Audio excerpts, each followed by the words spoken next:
बिस्मिल्लाहिर्रहमानिर्रहीम, अस्सलामु अलैकुम एंड गुड मॉर्निंग पाकिस्तान। आप देख रहे हैं रोही एट 10 और मैं हूं आपका मेज़बान तिहाम आज़म।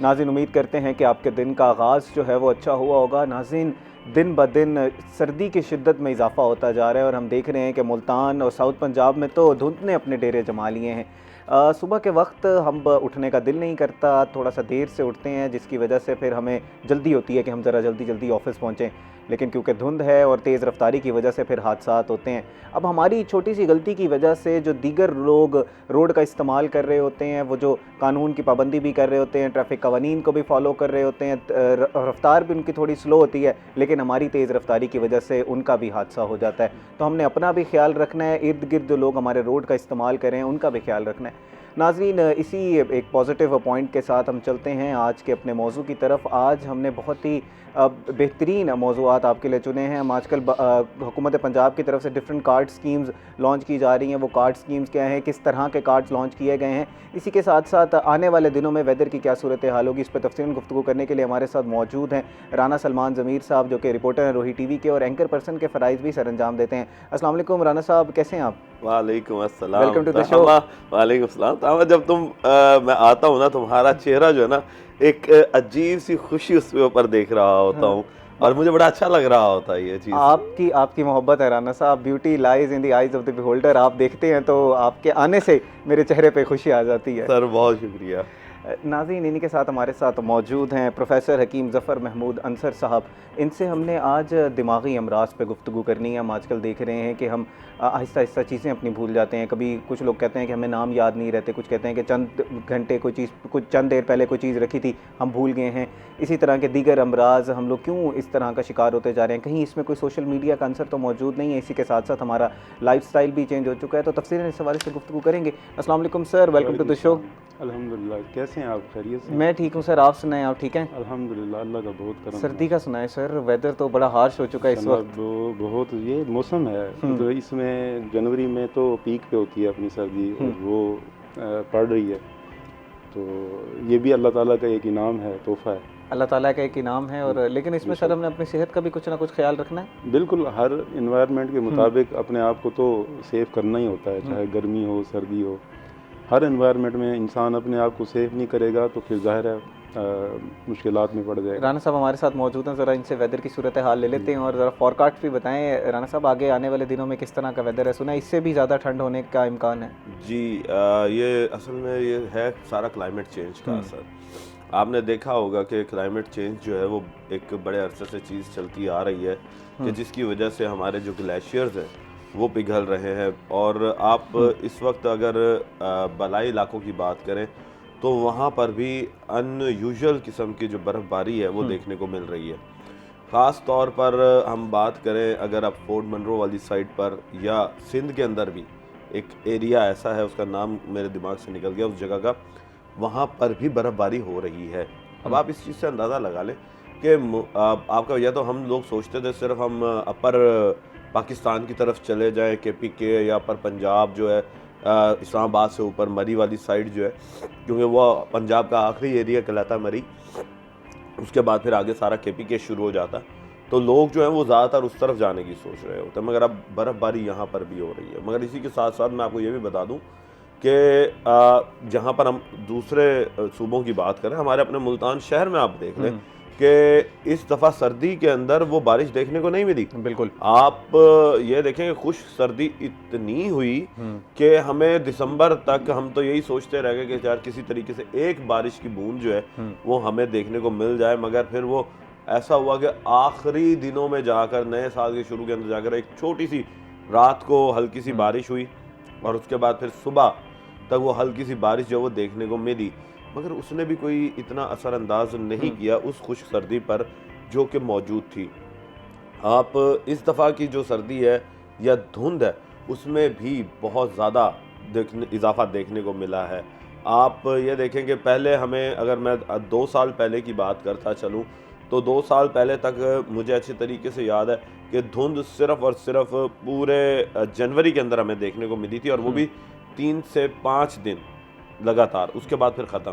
फिर 1 हफ़्ते का ब्रेक आता था, 2 हफ़्ते का ब्रेक आता था, फिर 1 आध दिन के लिए धुंध जो है वो आ जाती थी और ये फिर मेरे ख्याल से जनवरी हमें नज़र आई, उसके बाद फिर ख़त्म हो गई। अच्छा, अभी तो ये फॉग के साथ साथ स्मोक का भी सूरत हाल है ना, क्योंकि बारिशें नहीं हो रही, ड्राई वेदर है, आप जैसे बात कर रहे हैं। कुछ दिन पहले हमने देखा कि छोटी सी हल्की फुल्की बारिशें हुई थी, लेकिन फिर मौसम दोबारा वही बात कर रहा हूँ, एक दिन की बारिश हुई थी ना, वो एक दिन रात को बारिश हुई है, अगले दिन तक रही है। मैंने वेदर फोरकास्ट वालों से फ़ोन पर जब बात की, मैंने कहा यार आप ये जो बता रहे हैं मुझे कि जी हाँ जी आज रात किसी भी टाइम बारिश हो सकती है, इस बारिश का सिनेरियो क्या है, क्या तूफ़ानी बारिश है, तेज़ बारिश है, और ये कब तक स्पेल जो है बारिश का रहेगा।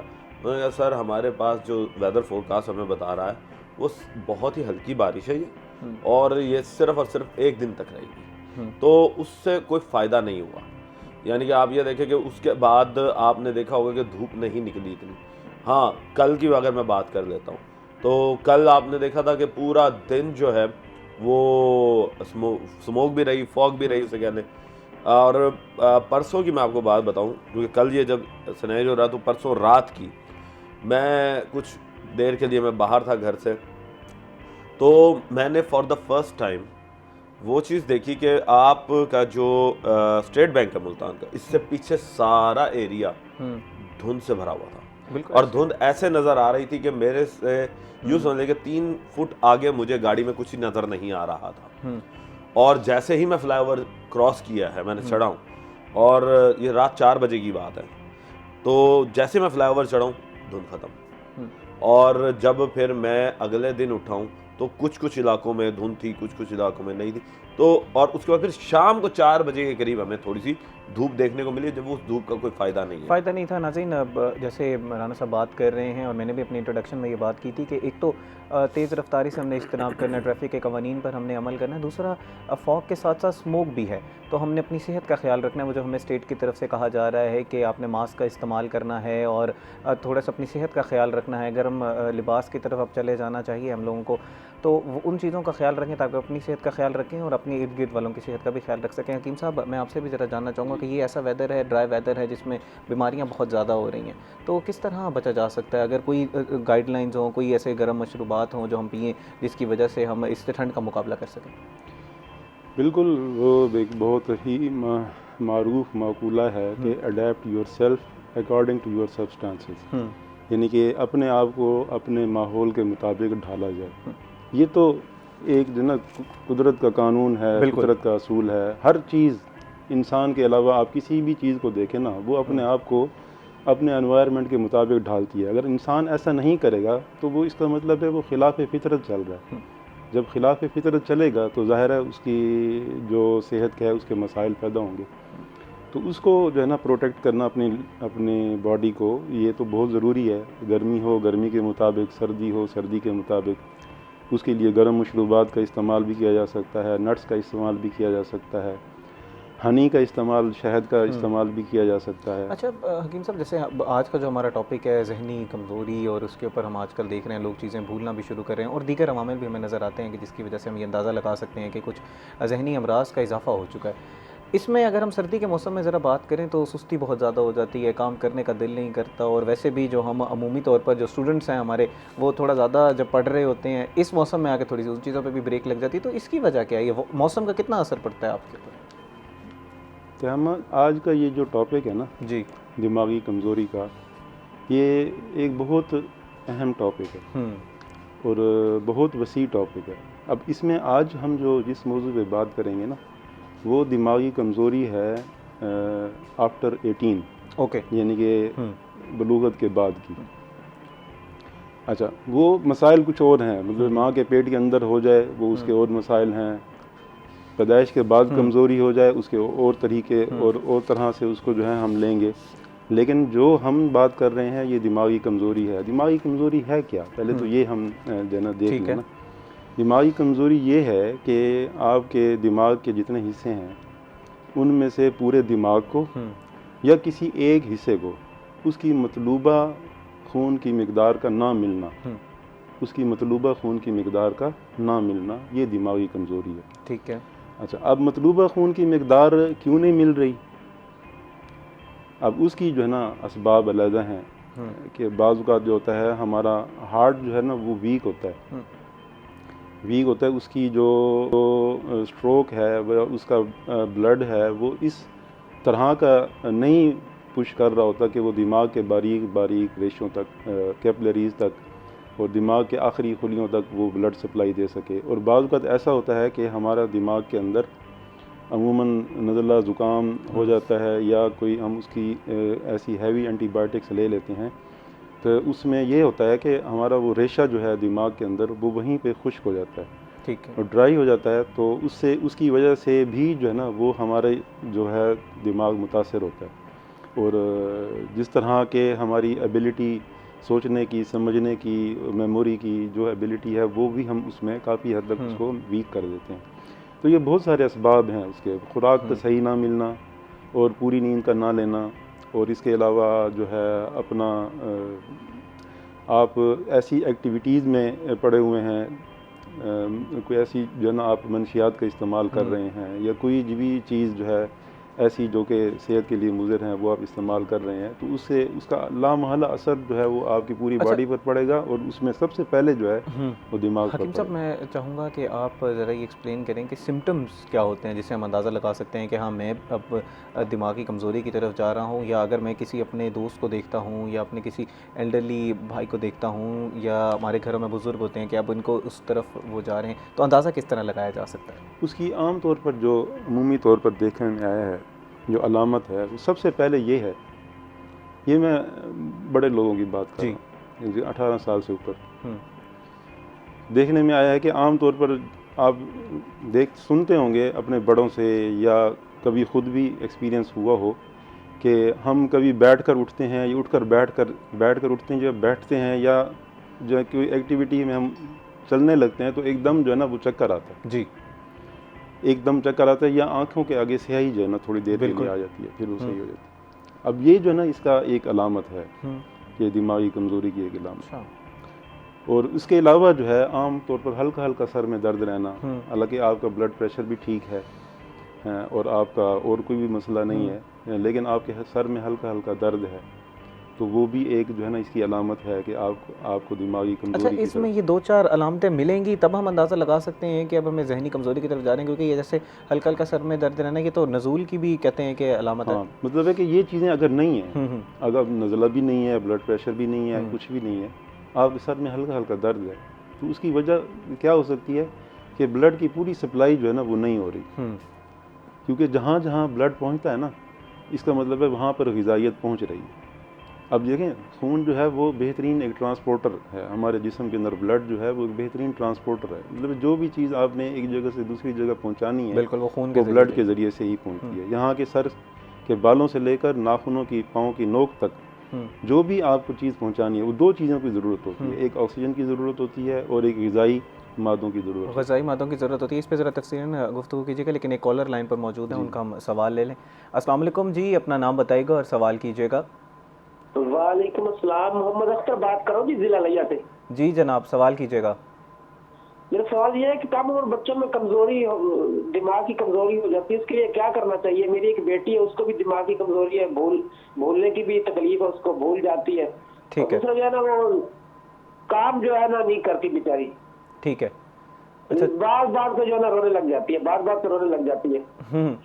मैं समझ गया। मैं आपका जवाब जो है वो हकीम साहब से लेता हूँ। हकीम साहब, ये बुनियादी तौर पर 18 साल से कम उम्र की उनकी बच्ची हैं, वो उनके बारे में बात करें कि वो चीज़ें भूलना शुरू हो गई हैं, काम भी नहीं करना चाह रही और दिमागी कमज़ोरी है, इसका फिर हल किस तरह निकाला जा सकता है? हाँ जी, मैं इसी तरफ आ रहा हूँ। मैंने अभी अर्ज़ किया कि दो चीज़ें जो है ना वो हमारे बॉडी या जितने भी हमारे जिस्म के खुलियात हैं उनको ज़रूरत होती है, एक ऑक्सीजन की और दूसरा ग़िज़ाइयत की।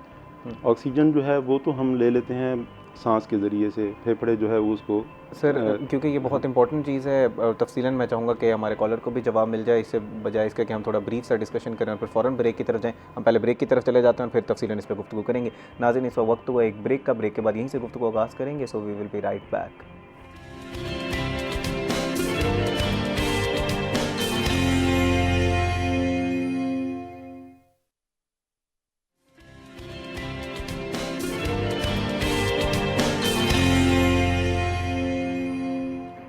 वेलकम बैक नाज़रीन। ब्रेक से पहले हम बात कर रहे थे दिमागी कमज़ोरी के ऊपर और एक कॉलर ने हमारे सवाल किया था, उसका जवाब आप दे रहे थे। हकीम साहब, मैं चाहूँगा पहले अब वो उनका जवाब कंप्लीट करने, बड़ा जो आप कह रहे थे कि एक्सप्लेन करना पड़ेगा। जी जी, वो इस तरह से है कि बाज़ औक़ात हम ग़िज़ा तो खा रहे होते हैं हम्म, और हर चीज़ खा रहे होते हैं, अमूमन बच्चों की हम दे रहे होते हैं।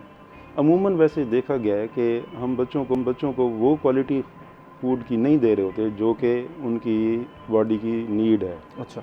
मिसाल के तौर पर आप देखें बच्चे क्या खा रहे हैं आज के दौर में, हम अपना इर्द गिर्द का मुशाहिदा करें कि बच्चे क्या खा रहे हैं। बच्चे जो है ना वो बिस्किट खा रहे हैं, बच्चे जो हैं वो चॉकलेट खा रहे हैं, बच्चे जो है वो भी थर्ड क्वालिटी की, अमूमन जो 10 रुपए वाली 5 रुपए वाली मिलती है, या बिस्किट टॉफ़ियाँ सलांटियाँ खा रहे हैं, ये चीज़ें खा रहे हैं बस। और दूध की क्वालिटी, अमूमन कहते हैं ना कि माँ का दूध बेहतरीन ग़िज़ा है। अब पहले 2 साल में माँ का दूध जो है वो बेहतरीन, उससे आपके बच्चे की दिमाग की पूरी ग्रोथ होती है। ठीक है। उसको वो तमाम चीज़ें जो कि दिमाग की ग्रोथ के लिए ज़रूरी हैं वो माँ के दूध से उसको मिल जाती हैं। अगर वो नहीं पिएगा और बच्चे को आप डब्बे वाला दूध पिलाएंगे तो उसकी वो क्वालिटी जो कि माँ के दूध के अंदर है वो डब्बे के दूध से आप उसको पूरा नहीं कर सकते। ठीक। जब नहीं करेंगे तो ला मोहल्ला जो है वो जिस्म के जहाँ बाकी हिस्सों में कमज़ोरी आएगी वहाँ दिमागी कमज़ोरी भी आएगी। अच्छा, अब बच्चों में बाज़ औक़ात ये होता है कि हम उनको चलो अच्छी ग़िज़ा भी दे रहे हैं लेकिन फिर भी दिमाग कमज़ोर है। अमूमन ऐसे बच्चे जो हैं वो क्या होता है, पेट के कीड़ों का शिकार होते हैं। ठीक है। पेट में जब कीड़े होते हैं तो उसमें ये होता है कि वो ग़िज़ा जो है सही तरह जुज़्व बदन नहीं बनती, वो जो है बच्चा वैसे का वैसे वीक होता है।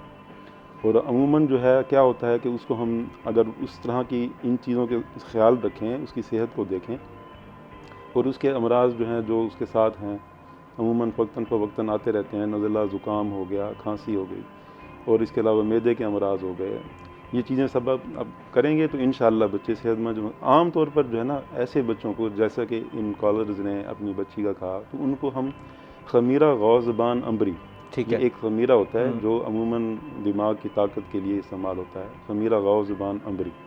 और इसके अलावा बादाम का हरीरा सा हलवा बनता है बादाम ठीक का, है, वो बनाकर अगर दिया जाए तो वो बच्चों की, कितनी जो दफ़ा पढ़ने देना वाले है? बच्चे हैं चाहे वो छोटे बच्चे हैं, दिन में 2 मरतबा दें, सुबह दें शाम दें।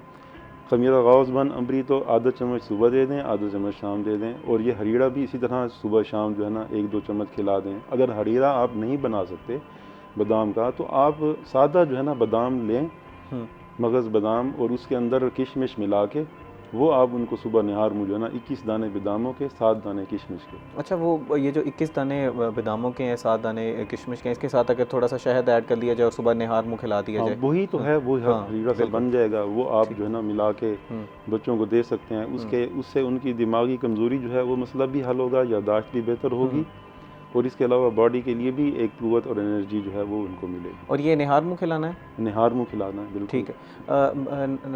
उम्मीद करते हैं कि जनाब आपको आपका जवाब मिल गया होगा और इन सारी चीज़ों पर अमल करने से आपकी बच्ची की जो सेहत है वो थोड़ा सा बेहतर होना शुरू हो जाएगी। राना साहब, मैं आपसे ज़रा, आज हमने जो कार्ड स्कीम्स पे गुफ्तगू करनी है, मैं उसकी तरफ आना चाहूँगा। बहुत से लॉन्च किए गए हैं हुकूमत पंजाब की तरफ से, काफ़ी लोगों को पता भी नहीं है। सबसे पहले हिम्मत कार्ड से स्टार्ट करते हैं। ये हिम्मत कार्ड क्या है, क्यों लॉन्च किया गया है, कौन से लोग इससे फ़ायदा उठा सकते हैं, मुस्तफ़ीद हो सकते हैं?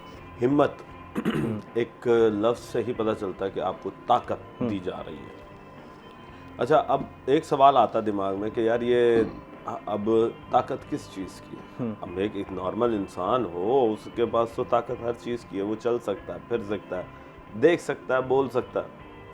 अब ये उन अफराद के लिए है हिम्मत कार्ड जो कि माजूर हैं। अच्छा, इसमें इनकी हेल्पलाइन है 1014। ठीक है। उसके ऊपर आप जो है वो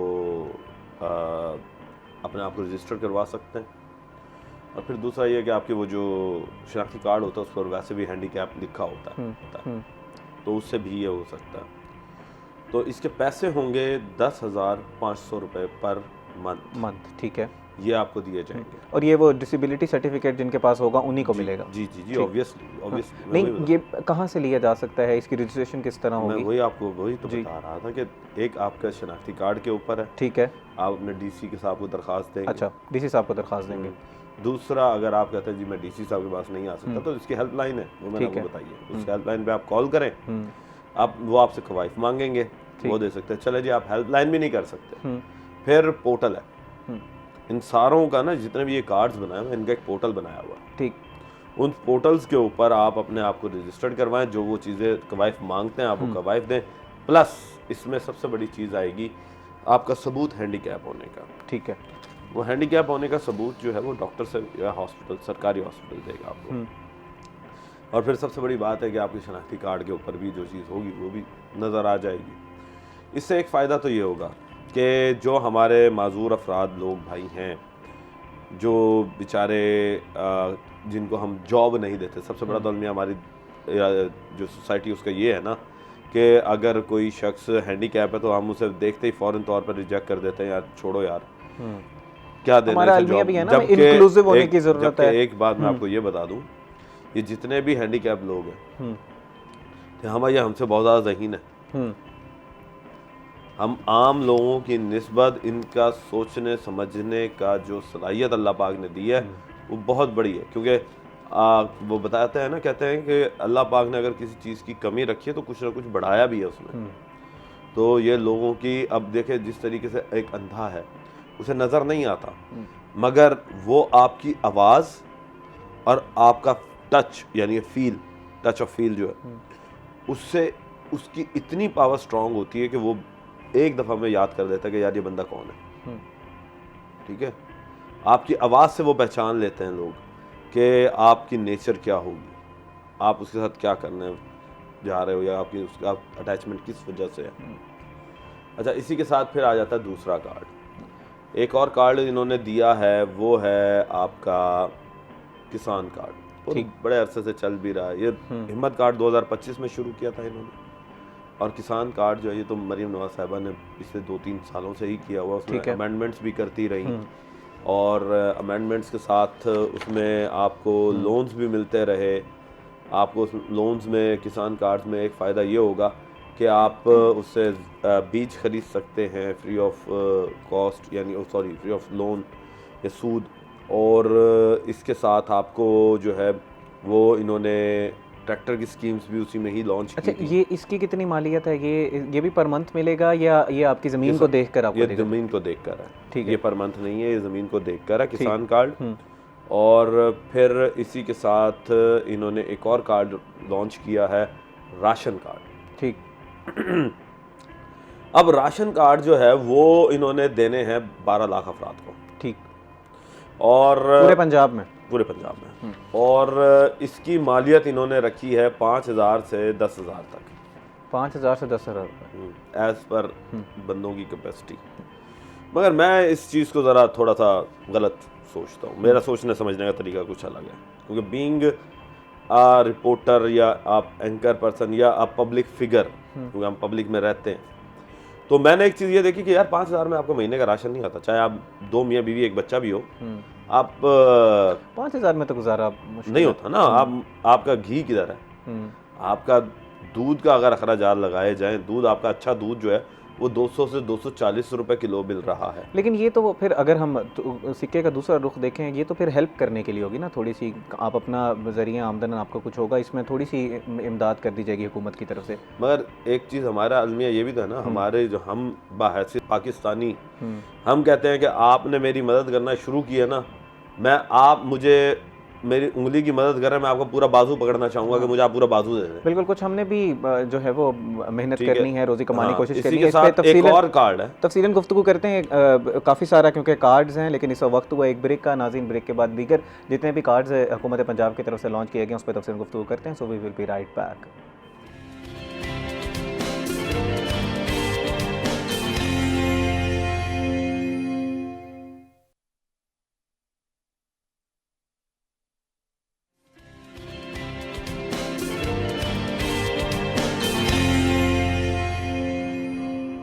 वेलकम बैक नाज़रीन। ब्रेक से पहले हम बात कर रहे थे हुकूमत की तरफ से जो डिफरेंट कार्ड्स लॉन्च किए गए हैं, इस पर तफसीलन हमने गुफ्तगू की। मज़ीद भी कुछ कार्ड्स लॉन्च किए गए हैं, उस पर भी गुफ्तगू करते हैं। राना साहब हमारे साथ मौजूद हैं, लेकिन इस वक्त हमारे साथ जो दूसरे मेहमान हकीम साहब मौजूद हैं, उनसे हम दिमागी कमज़ोरी के ऊपर गुफ्तगू कर रहे थे। हकीम साहब, हमने बात की 18 साल से कम उम्र बच्चों के हवाले से भी तफसीलन बात की। जो कॉलर ने सवाल किया था, मेरा ख्याल है वो जनरल गाइडलाइंस हैं, अगर कोई भी उस पर अमल करे तो उनका हल निकाला जा सकता है। हम लोग अगर इसमें बात करें सिम्टम्स की और इसमें अब बेहतरी किस तरह लाई जा सकती है, ताकि हम कुछ इस तरह के डाइट प्लान भी बना लेना कि जिस पर अमल करने की वजह से इस सारी चीज़ों में बेहतरी लाई जा सकती है। अगर किसी को दिमागी कमज़ोरी हो रही है, जो आपने सिम्टम्स बताए थे, उसी के लिहाज से डाइट प्लान भी बता दीजिएगा। हाँ जी, उसके हिसाब से ना डाइट प्लान इस तरह बनेगा कि आप अपनी ग़िज़ाओं के अंदर मक्खन, दही और नट्स यानी कि ड्राई फ्रूट्स, जिसमें सबसे ज़्यादा अहम जो है वो अखरोट है, क्योंकि दिमागी कमज़ोरी के लिए अखरोट जो है वो बहुत एक काबिल एतमाद चीज़ है।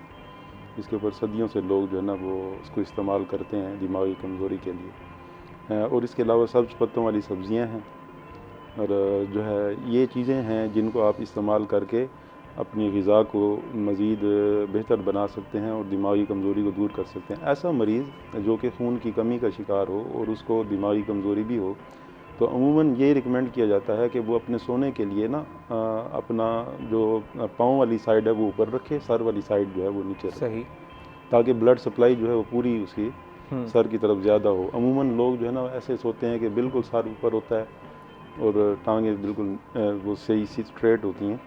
तो इस तरह से दिमाग के जो बारीक खुलियात हैं उन तक जो रगें हैं वहाँ तक ब्लड सप्लाई सही तरह नहीं हो सकती, तो उसका जो है ना सराहना तकिया जो है निकाल के सर को नीचे रखें।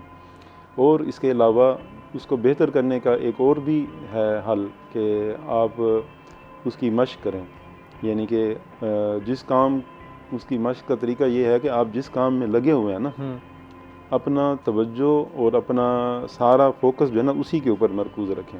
ठीक है। मतलब ये नहीं है कि आप जिस एक काम में लगे हुए हैं और आपका दिमाग जो है ना वो दूसरी तरफ है। अच्छा जनाब, ऐसा भी तो होता है कि जैसे फ़र्ज़ करें कि मैं भी ये प्रोग्राम होस्ट कर रहा हूँ, लेकिन 20 से 25 मिनट बाद मेरा जहन कहीं और जाना शुरू हो जाएगा, जोन आउट करना शुरू हो जाएगा। उसके बाद मुझे खींच कर दोबारा प्रोग्राम में लाना पड़ेगा। अगर अब मैं अपनी ज़ाती तौर पर बात करूँ तो अक्सर औक़ात अगर कोई ऐसा टॉपिक आ जाता है ना जिसमें आपका इतना इंटरेस्ट नहीं होता, तो ये नेचुरल है या इसमें कोई कमज़ोरी है? क्योंकि अमूमी तौर पर अक्सर लोग ये बात करते हैं कि 20 से 25 मिनट बाद हम जोन आउट होना शुरू हो जाते हैं। हाँ, ये असल में नेचुरल नहीं है। ठीक है। ये इंसान की अपनी जो है ना वो जिस तरफ उसकी ज़्यादा वो होती है ना दिलचस्पी, अमूमन दिमाग उस तरफ चला जाता है। ठीक है ना। अब आम तौर पर ये देखने में आया है कि नमाज के अंदर लोग खड़े होते हैं ना, तो अमूमन भूल जाते हैं कि कौन सी रकात है। बिल्कुल। ये एक आपको जनरल आम सी बात बता रहा हूँ।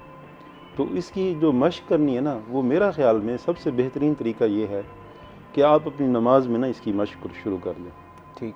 कि मसलन नमाज के अंदर आप खड़े हैं, आपने जैसे ही तकबीर तहरीमा के बाद हाथ बांधे हैं, अब आप अपनी दिमाग इधर उधर जाने की कोशिश करता है। अमूमन होता है ऐसा कि दिमाग जो है ना वो कहीं दुकान पे चला गया, कारोबार में चला गया, घर की तरफ चला गया, इधर चला गया, तो उसको आपने खुद जो है ना एक जान करना होता है, अपनी तवज्जो को मरकूज़ करना होता है कि मैं किसके सामने खड़ा हूँ।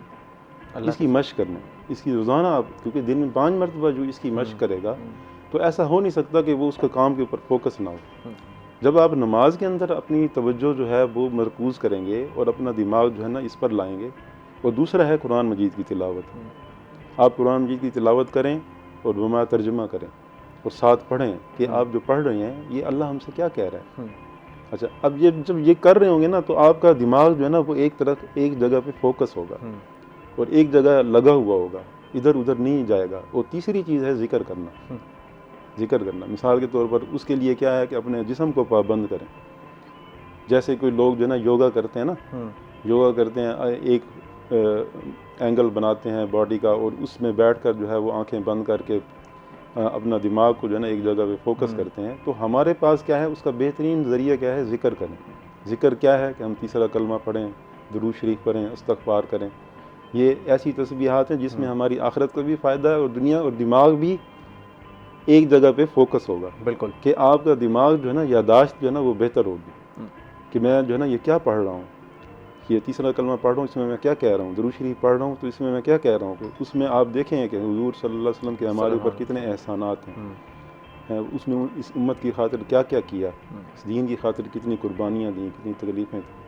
तो ये सब चीज़ें आप उसमें सोचेंगे ना, अपना दिमाग एक जगह पे फोकस करेंगे, फिर आप जो है ना नमाज के बाहर और अपनी प्रैक्टिकल लाइफ के अंदर जब आएंगे तो आपका दिमाग जो है ना वो जिस काम के में आप लगे हुए होंगे ना उसी पे फोकस करेगा, अच्छा, वो इधर उधर नहीं जाएगा। इसी में जो राना साहब भी बात कर रहे थे ब्रेन फॉग का, एक आज का बड़ा मसला है कि हम कोई भी काम करना शुरू करते हैं तो उसके बाद उस काम में या तो दिल नहीं लग रहा होता या हमारे सोचने समझने की सलाहियत एक दिन पहले बिल्कुल ठीक होती है, अगले दिन वही काम हम कर रहे होते हैं, दोबारा रिपीट कर रहे होते हैं, लेकिन उस तरह ना जहन में अल्फाज आ रहे हैं, ना लिखने अगर हम कुछ बैठे हैं तो ना वो लिखा जा रहा है हमसे, तो इस तरह क्यों होना शुरू हो जाता है? देखिए इंसान जो है ना वो जिसका जहाँ पे पर्सनल इंटरेस्ट होता है ना, मैं सादा सी बात करूँगा, पर्सनल इंटरेस्ट होता है ना वहाँ पर कभी भी ऐसा नहीं होगा। ठीक है। अमूमन ये चीज़ वहाँ पर होती है जहाँ आप काम कर रहे हैं और आपको उसको दुनियावी कोई फ़ायदा नहीं नज़र आ रहा। मिसाल के तौर पर आप एक काम में बैठे हैं, आपको पता है कि मैं ये काम कंप्लीट करूँगा, मुझे इतना जो है ना कैश जो है ना वो मिलेगा।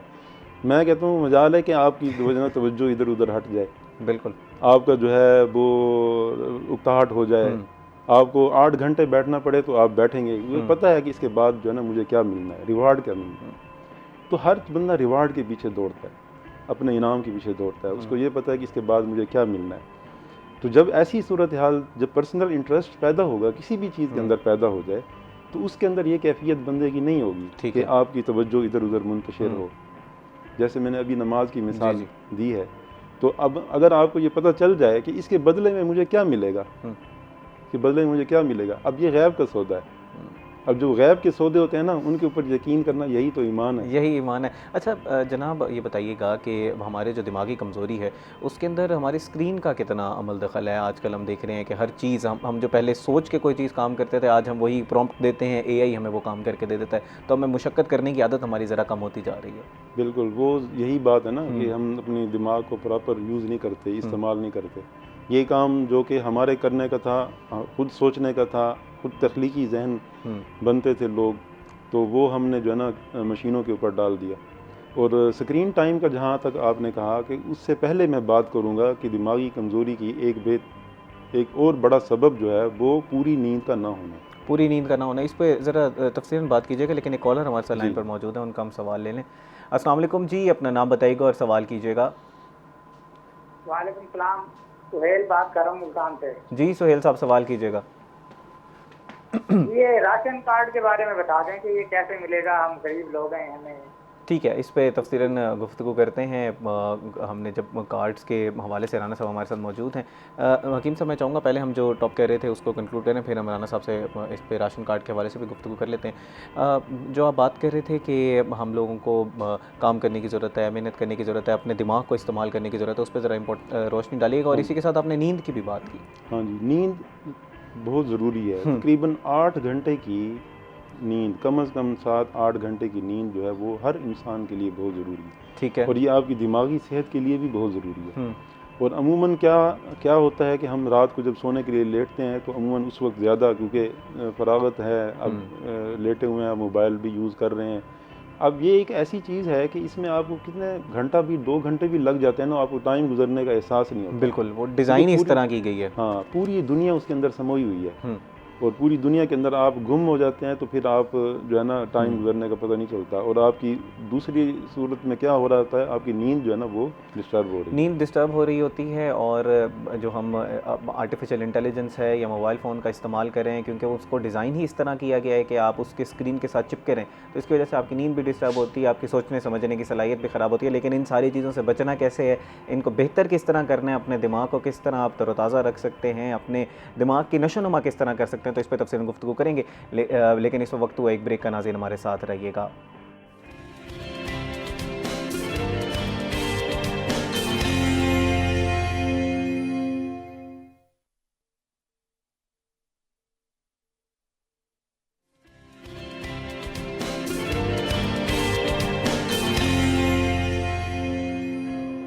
वेलकम बैक नाज़रीन। ब्रेक से पहले हम बात कर रहे थे दिमागी कमज़ोरी के हवाले से, और हमने इनके सिम्टम्स पे, इनकी वजूहात पे बहुत ज़्यादा तफसीलन गुफ्तगू की है। लेकिन अब हमने इनके क्योर की तरफ भी जाना है।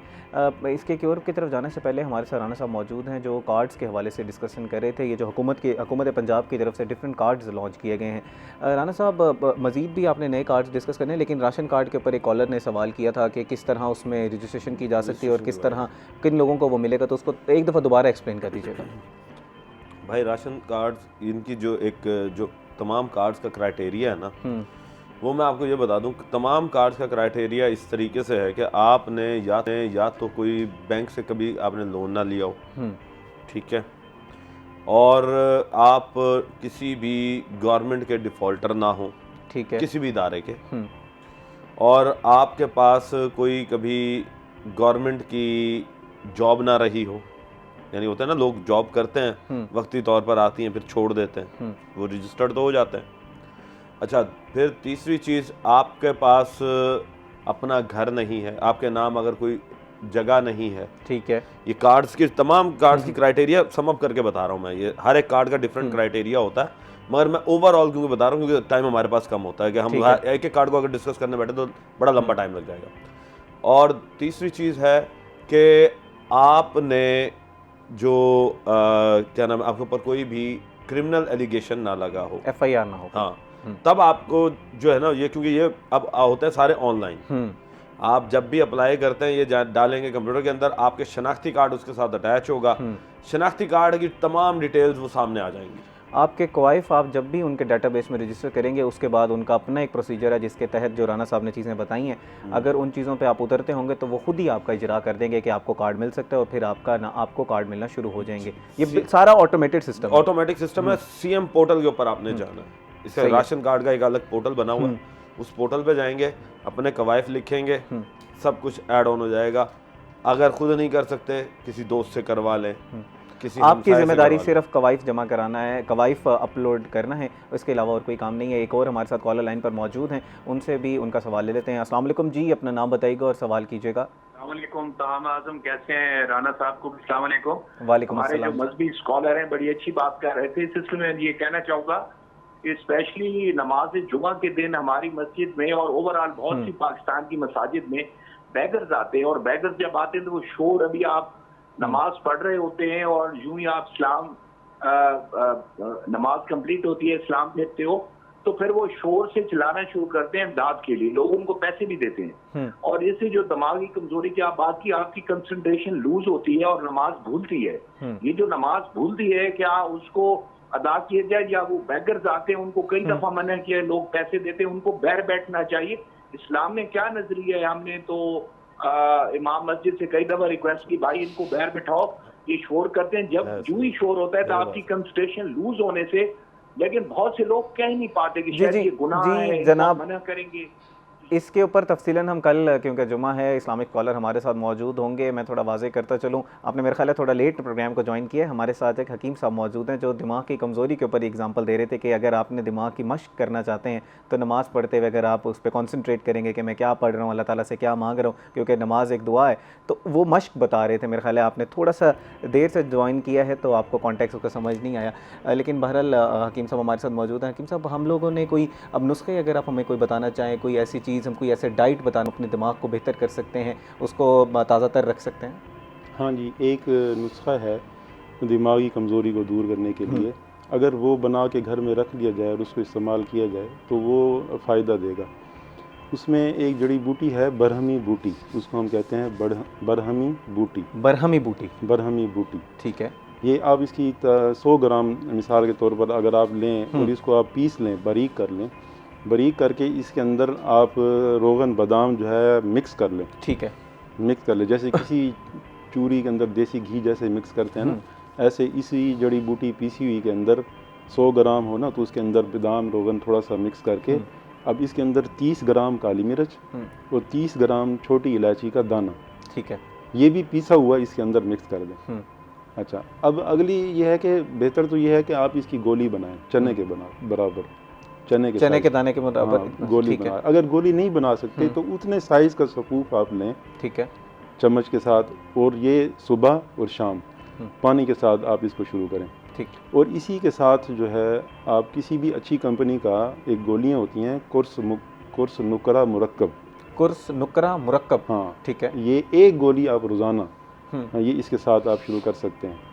और इसके अलावा अगर किसी को नींद का भी मसला है, नींद प्रॉपर नहीं आ रही, क्योंकि जब नींद पूरी नहीं होगी तो दिमागी कमज़ोरी होगी, और दिमागी कमज़ोरी भी है, नींद की भी कमी है, तो उसके लिए कुछ रोगन हैं, जैसे बादाम रोगन हो गया, कद्दू का रोगन हो गया, खशखाश का रोगन हो गया और लोगन लबूब सबा हो गया। ठीक, ये 4 रोगन है, बादाम रोगन, कद्दू रोगन, खशखाश रोगन और रोगन लबूब सबा। रोगन लबूब सबा, हाँ, ये 4 रोगन आप बराबर मिकदार में लेके इसको आप रोज़ाना रात को सोने से पहले अपने सर के दरमियान और अपनी कनपट्टियों के ऊपर हल्का हल्का इसको मसाज करें।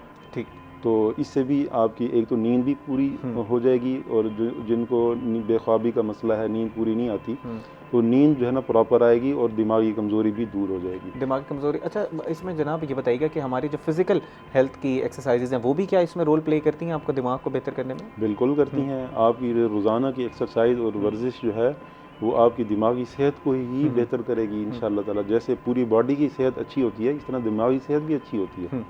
और अपनी ग़िज़ा जो है आप प्रॉपर सही रखें। उसमें क्या है कि आप सेब, अमरूद और सर्दा जैसे मौसम आता है, अंगूर का इस्तेमाल और बादाम या ड्राई फ्रूट्स का इस्तेमाल वो आप प्रॉपर रखें। ये फल जो है ना ये आपकी दिमागी सेहत के लिए बहुत अच्छे हैं। दिमागी सेहत के लिए बहुत अच्छे हैं। प्रोफेसर हकीम ज़फ़र महमूद अंसर साहब, बहुत शुक्रिया, आप प्रोग्राम में तशरीफ़ लाए। आपने आज दिमागी सेहत के ऊपर तफसीलन गुफ्तगू की। आज हमने ज़रा इन डिटेल कोशिश की कि समझे कि क्या इनके कॉजेज़ हैं और फिर उनका इलाज किस तरह किया जा सकता है। राना सलमान ज़मीर साहब, आपको भी बहुत शुक्रिया, आप प्रोग्राम में तशरीफ़ लाए। और आज जितने हुकूमत की तरफ से कार्ड्स लॉन्च किए गए हैं उसके ऊपर हमने गुफ्तगू की। और नाज़रीन, अभी भी कुछ कार्ड ऐसे रह गए हैं कि जिसके ऊपर हम तफसीलन गुफ्तगू नहीं कर सके, लेकिन आपको दोबारा दावत देंगे राना साहब और इंशाल्लाह उस पर तफसीलन गुफ्तगू करेंगे। उम्मीद करते हैं नाज़रीन आज के प्रोग्राम का पहला हिस्सा आपको पसंद आया होगा।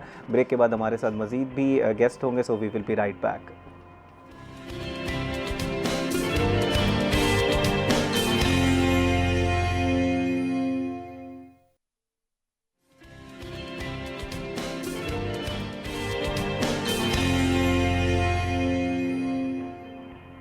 वेलकम बैक नाज़रीन। ब्रेक से पहले हम बात कर रहे थे कि हम अपनी दिमागी सेहत को किस तरह बेहतर बना सकते हैं। इसी के साथ साथ हमने तफसीलन हुकूमत पंजाब की तरफ से डिफरेंट जो कार्ड स्कीम्स लॉन्च की गई हैं उस पर गुफ्तगू की। उम्मीद करते हैं कि प्रोग्राम का पहला हिस्सा आपको पसंद आया होगा। नाज़रीन, प्रोग्राम के हिस्से में हमने बहुत ही इंपॉर्टेंट चीज़ पर बात करनी है जो हम लोग देखते हैं हमारे पर्सन विद डिसेबिलिटीज़ के जो प्लेयर्स हैं, क्रिकेट के प्लेयर्स हैं, वो नुमायाँ कारकर्दगी दिखाते हैं। हमें देखते हैं कि हम चैम्पियनशिप्स वो विन कर रहे हैं, लेकिन उसके बैकग्राउंड में क्या क्या चीज़ें चल रही होती हैं, किस तरह ये चैम्पियनशिप्स होती हैं, किस तरह उनके सिलेक्शंस होते हैं, रीजनल कॉम्पिटिशन किस तरह के होते हैं और कौन सी एसोसिएशन है जो इसको हेड कर रही होती है। तो इस पर तफसीलन आज हम गुफ्तगू करेंगे। हमारे साथ मौजूद हैं Pakistan physically disable cricket association के कोऑर्डिनेटर मुल्तान और बहावलपुर रीजन के मोहम्मद जमील कामरान साहब। अस्सलाम वालेकुम sir, welcome to the show. वालेकुम सलाम जी, बहुत शुक्रिया आपका कि आपने हमें यहाँ मदऊ किया। कैसे हैं सर, आप ठीक हैं? अल्लाह का बड़ा करम है। नाज़रीन, इन्हीं के साथ हमारे साथ मौजूद हैं मोहम्मद शहजाद साहब जो कि मुल्तान टीम के वाइस कैप्टन हैं। अस्सलाम वालेकुम शहजाद साहब, कैसे हैं आप? वालेकुम सलाम, अल्हम्दुलिल्लाह करम, सब ठीक, आप सुनाएं? मैं अल्हम्दुलिल्लाह ठीक। शहजाद साहब, क्रिकेट पे जाने से पहले आजकल ज़रा वेदर के बारे में बताइएगा कि ये तो बड़ा हार्श वेदर है, लोग इस वेदर में एंजॉय कर रहे होते हैं, लेकिन आपने तो इस ठंड में खड़े होकर प्रैक्टिस भी करनी होती है, तो उसके बारे में ज़रा बताइएगा कैसी चल रही है प्रैक्टिस इस मौसम में? बिल्कुल सर, इस ठंड में प्रैक्टिस करना बहुत ज़रा मुश्किल होता है। हाँ। लेकिन फिर जो जोश जज्बा होता है, सुबह उठ के हम जाते हैं, प्रैक्टिस करते हैं तो एंजॉय करते हैं। जब पहले थोड़ी सी मुश्किल होती है, लेकिन जब ग्राउंड में पहुंच जाते हैं तो फिर आपको ग्राउंड का माहौल ही आपको जो है वो जोश और वलवला इतना होता है कि आपको बॉडी वार्म अप हो जाती है खुद ही। बिल्कुल सर, ऐसे ही। कामरान साहब, आपसे मैं आगाज़ करना चाहूँगा। मुल्तान की टीम, जैसे आप मुझे ऑफ द रिकॉर्ड बता रहे थे कि तकरीबन पहले भी 3 दफ़ा हैट्रिक कर चुकी है, तवातर से नेशनल चैम्पियनशिप जीती, इस वक्त भी 2023, 24 और 25 की एक दफ़ा दोबारा हैट्रिक की है। तो क्योंकि आप कोऑर्डिनेटर भी हैं बहावलपुर और मुल्तान रीजन के, तो पहले ये बताइएगा कि आपको कैसा लग रहा है इस नुमायाँ कामयाबी के ऊपर, और इस टीम को बनाने में, इसके सिलेक्शन में कौन कौन से अवामिल शामिल होते हैं, तो तफसीलन ज़रा बताइएगा। अल्लाह ताला का बड़ा करम है जी। मुल्तान रीजन की जो हमारी टीम है उसमें खुशी की बात यह है कि जो हमारे इस खित्ते में छोटे छोटे शहर भी है ना जी, हम वहाँ से भी टैलेंट को ढूंढते हैं। आपने जैसे बताया कि ये टीम कैसे तश्कील देते हैं, तो हमारा प्लान ये होता है कि हम पूरा साल जो है लड़कों की रजिस्ट्रेशन करते हैं। ठीक है। पूरे साउथ पंजाब में से। तो क्योंकि ये हमारे रीजन की टीम है, तो उसमें फिर जो बच्चे हमारे साथ रब्ता करते हैं, क्योंकि प्रेस के ज़रिए, मीडिया के ज़रिए हम बताते हैं, उनको फिर बुला के हम बाकायदा 3-3 मैचेस उनको देते हैं। ठीक। ताकि उनका जो टैलेंट है वो वहाँ ग्राउंड में वो अपनी परफॉर्मेंस दिखाएं। ठीक है। अच्छा, ये फ़र्ज़ करें अगर आपके पास किसी 20 बंदों ने रजिस्ट्रेशन करा दी है मुल्तान रीजन से टोटल, तो उनके दरमियान में फिर टीम्स बनाई जाएंगी और फिर मुल्तान के लिए टीम उसमें से बच्चे सेलेक्ट होंगे? जी बिल्कुल इसी तरह ये है कि मुल्तान, डेरा गाजी खान और बहावलपुर, ये तीनों डिवीज़न के हम मुकाबले कराते हैं। ठीक। उन मुकाबलों के बाद जो बच्चे परफॉर्मेंस दे रहे होते हैं वो फिर मुल्तान रीजन की टीम में और बहावलपुर रीजन की टीम में वो सिलेक्ट किए जाते हैं। ठीक।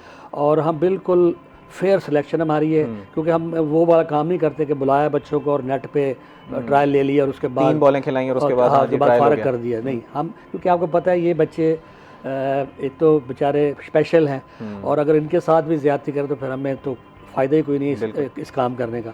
तो इसलिए हम उस बच्चे को भरपूर तरीके से मौका देते हैं। 3 मैचेस के बाद अगर वो परफॉर्मेंस देता है तो यकीनन वो मुल्तान की टीम के अंदर खेलेगा।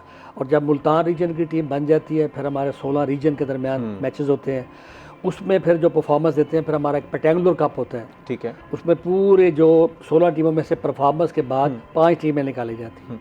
उन 5 टीमों के दरमियान जब मैचेस होते हैं उसमें जो परफॉर्मेंस दिखाते हैं उसमें से फिर एक लॉट निकाली जाती है 24 खिलाड़ियों की, जो कि पाकिस्तान टीम की नुमाइंदगी के लिए बनाई जाती है। उन 24 में से फिर पाकिस्तान की हतमी टीम जो है 16 रुकनी 18 रुकनी बनाई जाती है। ठीक है। अच्छा, जैसे अभी आप ये बता रहे हैं कि तो बड़ा लंबा प्रोसेस है, इसके अंदर मेरिट का भी बड़ा ध्यान रखा जाता है। पाकिस्तान क्रिकेट बोर्ड के साथ आपकी एसोसिएशन इल्हाक शुदा है, उसके अंडर ही सारा कुछ होता है, under the umbrella of PCB हो रहा होता है? एक्चुअली हमारे ना पाकिस्तान डिसेबल क्रिकेट एसोसिएशन जो है उसका हेड ऑफिस है कराची में। ठीक।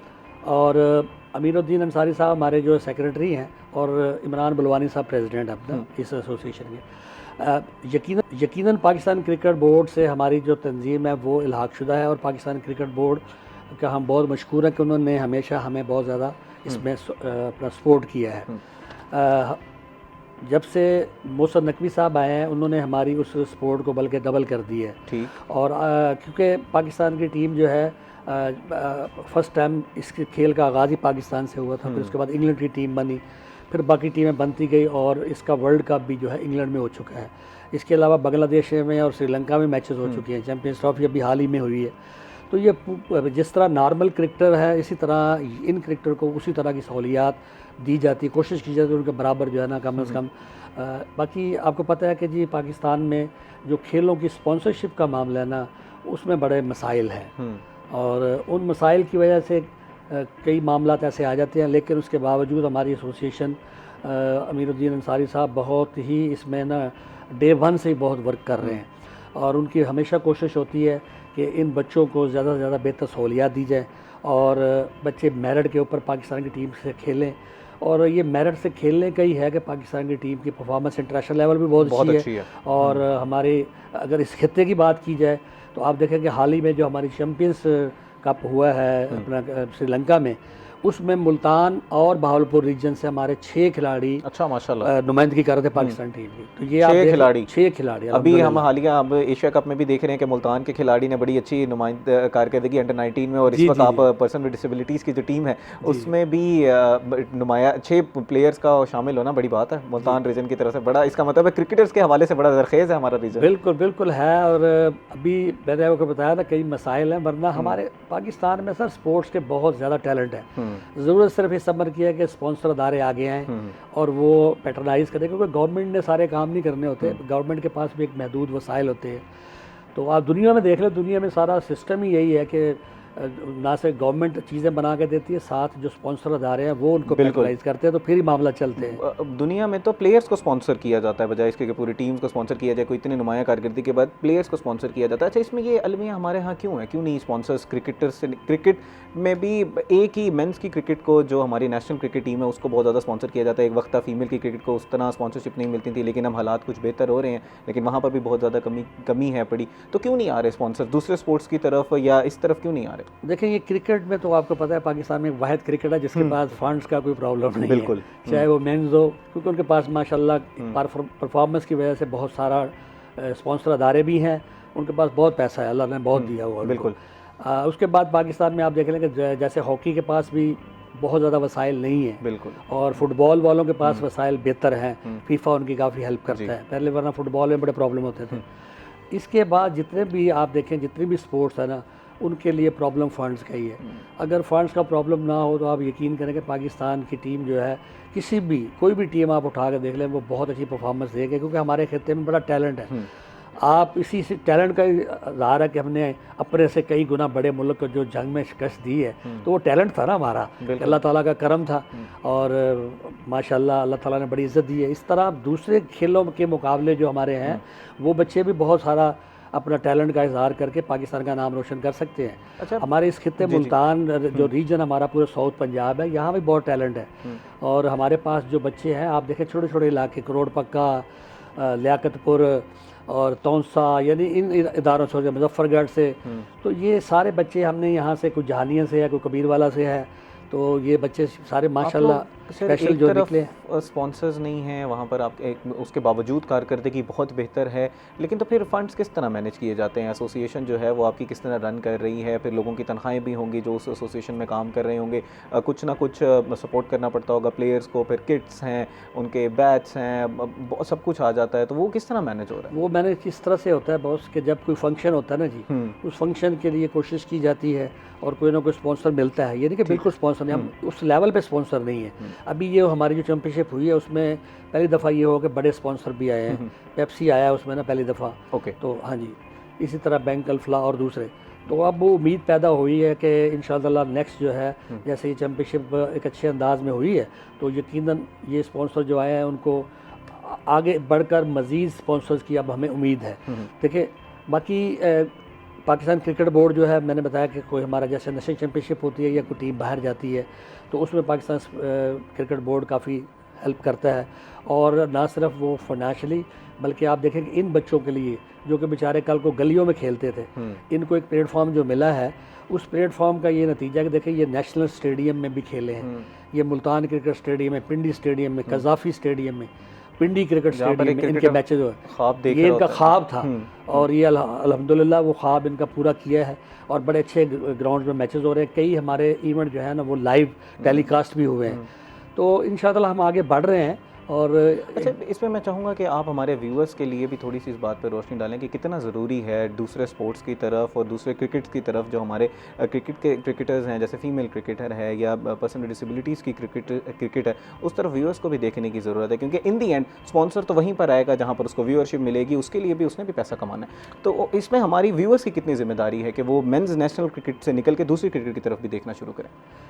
इसमें देखें ये जो हमारी फिजिकल डिसेबल बच्चे हैं ना जी, ये तो आपको पता है जो स्पेशल बच्चे होते हैं, किसी के बाजू का प्रॉब्लम है, किसी के पोलियो ज़्यादा बेचारा, तो इनके लिए अल्हम्दुलिल्लाह अब ये कोशिश तो की जा रही है। अब देखें, जैसे अभी हम पिछली दफ़ा जो हमारा फ़ाइनल हुआ था वो मुल्तान और बहावलपुर की टीमों के दरमियान हुआ था। आप देखें कि हमारे इस खित्ते की परफॉर्मेंस के पिछला फ़ाइनल जो है वो मुल्तान और बहावलपुर दोनों टीमें जो मेरे अंडर काम कर रही हैं उनके दरमियान था। उससे पहले जो मैंने आपको बताया कि डबल हैट्रिक जो हुई है, पहली हैट्रिक के बाद जो अगला इवेंट था वो बहावलपुर ने जीता था, इस्लामाबाद को कराची में हरा कर वहाँ, तो उसके बाद फिर मुसलसल मुल्तान जीती है। तो हम 7 साल से ये खित्ता चैम्पियन चला रहे हैं। अब पिछली दफ़ा हम जब जीते तो हमने उस वक्त कमिश्नर साहबा थी, मेरा ख्याल मरियम शायद नाम था, तो उनको हमने ना DHA में फ़ाइनल हुआ था, तो हमने उनको मदऊ किया था कि आप फाइनल में चीफ गेस्ट आएँ। वो ख़ुद तो नहीं आ सके थे, लेकिन अरशद गोपान साहब को उन्होंने भेजा था। तो अब ये देखें कि हमारी बैड लक कि हमने उनसे रिक्वेस्ट की थी कि इन बच्चे चैम्पियन हुए हैं तो कम से कम इनके लिए कोई इंसेंटिव दे। जो पिछली हमारी हैट्रिक हुई थी ना 2018 में, जब हमने हैट्रिक मुकम्मल पहले की थी, उसमें ना इस डिप्टी कमिश्नर थे उस वक्त मुसर रियाज मलिक साहब, आप यकीन करें उन्होंने बुला के एक फ़ंक्शन किया और तमाम बच्चों को और टीम के जो बाकी ऑफिशियल्स थे, ये 20 रुकनी जो स्क्वाड था, उनको उन्होंने चले कुछ कैश प्राइस तो दिया ना, 10-10 हज़ार रुपया उन्होंने उस वक्त दिया। हौसला अफजाई होगी बच्चों की 2018 में। और उसके बाद हमने पिछली मरतबा रिक्वेस्ट की तो उन्होंने कहा हाँ हम ज़रूर कुछ करेंगे, फ़ाइल भी ली। हमने कहा म्यूनसिपल कॉरपोरेशन का बहुत हैवी बजट पड़ा होता है स्पोर्ट्स का, वो कम से कम स्पोर्ट्स पे खर्च होना चाहिए, तो हमने कहा उसमें से जो है ना अपना इनकी हौसला अफजाई होनी चाहिए। उन्होंने वादा किया, लेकिन आज तक अभी भी हमने आके कमिश्नर साहब से रब्ता किया है, उनसे टाइम मांगा है कि इस टीम के बच्चों को बुलाएं और इनकी हौसला अफजाई करें। चले वो कैश ना दे तो कम अज़ कम बच्चों को बुला के चाय ही पिला दे तो बच्चों की एक हौसला अफजाई हो जाती है। तो लेकिन अभी तक हमें टाइम नहीं मिल सका। इंशाल्लाह मिलेगा जी। उम्मीद करते हैं कि हम आपकी आवाज़ बनने में थोड़े से कामयाब हुए होंगे। शहजाद साहब, मैं आपसे ज़रा जानना चाहूँगा, वाइस कैप्टन हैं, एक तो पहले इस कारकर्दगी के बारे में बताइएगा कि मुल्तान टीम जो बहुत ज़्यादा अच्छा परफॉर्म कर रही है, इस बारे में बताइएगा किस तरह का टैलेंट है और आप जल किस तरह रखते हैं अपनी टीम को। देखें सर, जब हम ग्राउंड में जाते हैं ना, सारी टीम एक होके खेलते हैं, एक दूसरे का बैकअप करते हैं सारा कुछ, तो उससे ना अल्हम्दुलिल्लाह लगातार हम मैच जीत रहे हैं। इस पर तफसीलन गुफ्तगू करते हैं, लेकिन क्योंकि इस वक्त हुआ एक ब्रेक का। नाज़रीन, स्पोर्ट्स पे बात हो रही है और हमें पता है कि आप स्पोर्ट्स के मौजू को बहुत ज़्यादा पसंद करते हैं, तो इस पर तफसीलन गुफ्तगू करेंगे, लेकिन इस वक्त हुआ एक ब्रेक का। हमारे साथ रहिएगा।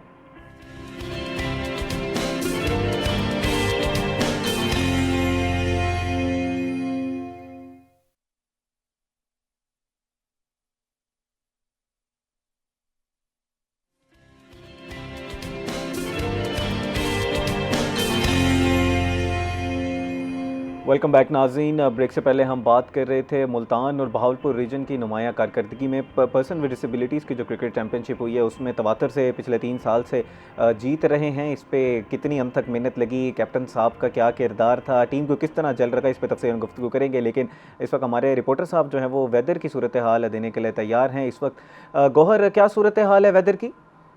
मुल्तान में जनूब पंजाब इस वक्त शदीद तरीन धुंध की लपेट में है, जिसके बाइस मामलाती ज़िंदगी मुतासिर होते हुए दिखाई दे रहे हैं। मोटरवेज़ की सूरत हाल के हवाले से बात की जाए तो रात 9 बजे मुख्तलिफ जो मुल्तान के सेक्शंस हैं मोटरवेज़ के, उन्हें बंद किया गया था, जो ताहाल बंद दिखाई देते हैं। मुल्तान में M4 मोटरवे के हवाले से बात की जाए तो मुल्तान से लाहौर फैसलाबाद के लिए जो मोटरवे का सेक्शन है, अब्दुल हकीम का जो सेक्शन है वो मुकम्मल तौर पर बंद दिखाई देता है। इसके साथ साथ M5 के हवाले से बात की जाए, मुल्तान से सक्खर का ये मोटरवे है जो रोड़ी सेक्शन तक जो है वो उसे धुंध के बाइस बंद कर दिया गया है। एयरपोर्ट पर भी जो फ़्लाइट ऑपरेशन है वो मुतासिर हो रहा है। इसके साथ साथ जो रेलवे स्टेशन पर भी जो मुख्तलिफ ट्रेनें हैं वो ताख़ीर का शिकार दिखाई देती हैं। ऐसे में जो मोटरवे पुलिस है उसका यही कहना है कि शहरी जो है गैर ज़रूरी तौर पर सुबह के औकात में और शाम के औकात में सफ़र करने से गुरेज़ करें, क्योंकि मौसम के हवाले से पहले ही प्रेडिक्शन की गई थी मैदानी इलाके आइंदा 3 से 4 रोज़ के दौरान जो है वो शदीद धुंध की लपेट में रहेंगे। और उसके नतीजे यही निकल रहे हैं कि पिछले 2 रोज़ से मुल्तान में जनूब पंजाब में जो है वो शदीद धुंध है और धुंध दिखाई देती है, जिसके बाद तमाम जो मनाजिर हैं वो भी धुंध ला चुके हैं। मौसम की सूरत हाल के हवाले से बात की जाए तो मौसम की सूरत हाल भी जो है वो यकसर तब्दील हुई है, सर्दी की शिद्दत में इजाफा हुआ है। जब मैं आपसे बात कर रहा हूँ तो मेरे हाथ भी जो है ये शल होते हुए दिखाई दे रहे हैं। सर्दी जो है वो इस टाइम जो फॉग है वो इस टाइम बारिश की तरह बरसना शुरू हो चुकी है और नमी जो है वो हवा में खासी बढ़ चुकी है। इसके साथ ही जो मुल्तान का जो दर्जा हरारत है, कम से कम दर्जा हरारत वो इस वक्त जो है वो 6 डिग्री सेंटीग्रेड रिकॉर्ड किया गया है, जबकि ज़्यादा 19 डिग्री सेंटीग्रेड तक जाने का इम्कान है। रवां हफ्ते के हवाले से प्रेडिक्शन यही है कि दर्जा हरारत जो है वो 5 डिग्री से जो है वो 17 डिग्री तक, 16 डिग्री तक, 20 डिग्री तक रहेगा और उसी के दरमियान में ही दर्जा हरारत घूमता हुआ दिखाई देगा। और ठंडी हवा चल रही है, ठंडी हवा की बाइस जो सर्दी की शिद्दत है उसमें मज़ीद इजाफा हो गया है। ऐसे में महकमा मौसमियात का कहना है धुंध की शिद्दत जो है मैदानी इलाकों में आइंदा 2 से 3 रोज़ तक इसी तरीके से बरकरार रहेगी। जी बहुत शुक्रिया गौहर, आपने तफसील आगाह किया कि इस वक्त वेदर की क्या सूरत हाल है। नाज़रीन, जिस तरह गौहर बता रहे थे कि आगे आने वाले दिनों में भी वेदर की यही फोरकास्ट है कि वेदर इसी तरह रहेगा, धुंध इसी तरह डेरे जमाई रखेगी। तो जिस तरह हम आज के प्रोग्राम में इंट्रोडक्शन में भी मैंने बात की कि हमने तेज़ रफ्तारी का सहारा नहीं लेना, बल्कि घर से थोड़ी देर पहले निकलना है ताकि हम अपनी जो मंजिल है उस तक बाहिफाजत पहुँच सकें। इसी के साथ साथ हमने ट्रैफिक कवानीन पर भी अमल करनी है और स्टेट की तरफ से जो हमें तलकीन की जा रही है उन सारी गाइडलाइंस पर मिनोअन अमल करने की कोशिश करनी है ताकि हम अपनी हिफाजत कर सकें और दीगर जो हमारे साथ रोड इस्तेमाल कर रहे हैं उनकी भी हिफाजत की जा सके। नाज़रीन, हम जो आज क्रिकेट चैम्पियनशिप हुई है उसके ऊपर जो नुमाया कारकर्दगी रही मुल्तान और बहावलपुर मुल्तान रीजन की, उस पर तफसील गुफ्तगू करें। वाइस कैप्टन साहब हमारे साथ मौजूद हैं। जी शहजाद साहब, आप बता रहे थे कि कितनी मेहनत लगी इस चैम्पियनशिप को जीतने में और क्या क्या जो बैकग्राउंड होता है ना, हमें तो एंड रिजल्ट नज़र आता है टीवी स्क्रीन पर, वो बैकग्राउंड ज़रा बताइएगा। सर बैकग्राउंड ये होता है कि पूरे सारे प्लेयर जो होते हैं ना बस कोशिश करते हैं कि हम अपनी टीम के लिए 100% दें, तो वो अल्हम्दुलिल्लाह नज़र भी आता है हमारी टीम में। जिस तरह सर मेहनत करते हैं या हमारी एसोसिएशन हमारे लिए एक प्लेटफॉर्म जैसे उन्होंने क्रिएट कर दिया है, तो हमें उस पर लेके आए हैं, तो हम लोग कोशिश करते हैं कि अपना 100% दें जितनी वो हमारे लिए मेहनत कर रहे हैं। अच्छा, जैसे आपने कहा कि प्लेटफॉर्म दिया जाता है, आप लोग रीजन में मेहनत करते हैं, उसके बाद सिलेक्शन होती है, फिर आप नेशनल सर्व करते हैं। जैसे अभी आपने पाकिस्तान की जर्सी पहनी हुई है, हर एक क्रिकेटर का ख्वाब होता है कि एक दिन मेरे सितारा लगा होगा यहाँ पर और वो झंडा मेरे सामने लहराया जा रहा होगा, तो वो फीलिंग ही अलग होती है। तो जब आप नेशनल टीम का हिस्सा बने और वहाँ पर कारकर्दगी दिखाई, तो वो दिन कैसे थे? एक ख्वाब होता है अपने ख़ानदान के लिए भी कि हमारा फैमिली में कोई आगे जाए, तो ये एक ख्वाब ही था हमारे लिए, श्रीलंका में जाके कोलंबो में खेलना, वहाँ अच्छे ग्राउंड में परफॉर्म करना। तो ये हर बंदे का ख्वाब होता है और अल्हम्दुलिल्लाह अल्लाह ताला ने मौका दिया और हमने वहाँ जाके परफॉर्म भी किया है। और मैं क्रेडिट देना चाहूँगा हमारे एसोसिएशन को, अमीरुद्दीन अंसारी साहब, वो हमारी एसोसिएशन के लिए बहुत मेहनत करते हैं। अच्छा, दिन रात इसमें हमारे अगर मैं चाहूँ, जैसे मैंने जमील साहब से भी बात की थी, कोऑर्डिनेटर साहब से, कि व्यूअर्स का कितना इसमें अमल दखल है, क्योंकि अगर वो देखेंगे तो फिर ज़्यादा से ज़्यादा स्पॉन्सर्स आएंगे, मीडिया का क्या किरदार है, उस पर ज़रा रोशनी डालिएगा कि हमारे यहाँ भी ये थोड़ा सा कम है, अलमिया है, बेहतर हो रहे हैं हालात, लेकिन इसको मज़ीद बेहतर करने की ज़रूरत है। बिल्कुल ऐसे ही है, काफ़ी अभी तो मकसद है, लेकिन अल्हम्दुलिल्लाह मीडिया अपना किरदार अदा कर रहा है, जैसे आप अल्हम्दुलिल्लाह, इसी तरह बाकी भी तो आना चाहिए इस तरफ, हमारी क्रिकेट को प्रमोट करना चाहिए। जितनी प्रमोट होगी तो प्लेयरों में जोश और जज्बा आएगा, तो इंशाल्लाह हमारी भी यही है कि हम अपनी तरफ से 100% दें।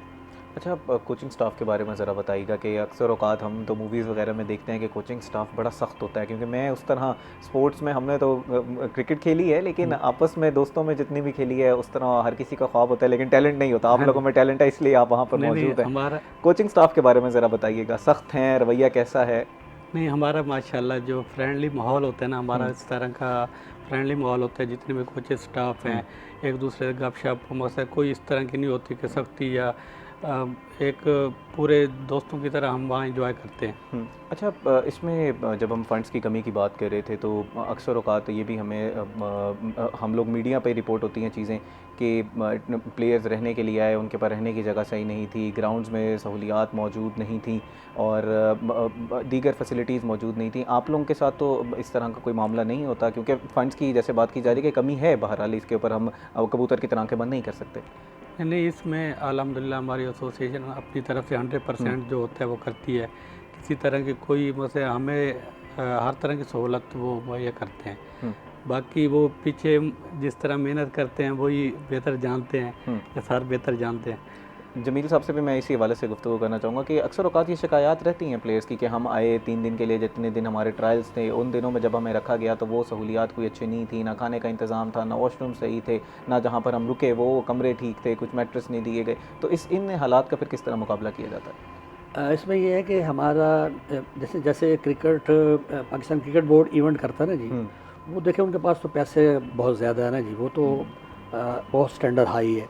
लेकिन उसके बाद ये देखें कि मैं दावे से कह सकता हूँ कि जितनी भी बाकी एसोसिएशन है ना जी, उनसे बढ़कर जो है ना हमारी जो एसोसिएशन है इन खिलाड़ियों को सहूलियात देती है। आप देखें कि ये इनकी रिहाइश होटलों में होती है। अच्छा, उसके बाद जनाब अली इनको पिक एंड ड्रॉप बकायदा गाड़ियों से तरह दी जाती है, जो ग्राउंड में लेके जाती है, ग्राउंड से लेके आती है, स्टेशन से पिक करते हैं, स्टेशन पे छोड़ के आए जहाँ से। तो माशाल्लाह ये सारे मामलात काफ़ी बेहतर है। हम ये नहीं कह सकते कि इसमें बेहतरी की गुंजाइश ज़रूर है। वो तो मैंने जैसे आपको बताया कि अब आपके पास जितना पैसा होगा आपने उसी के मुताबिक करना है।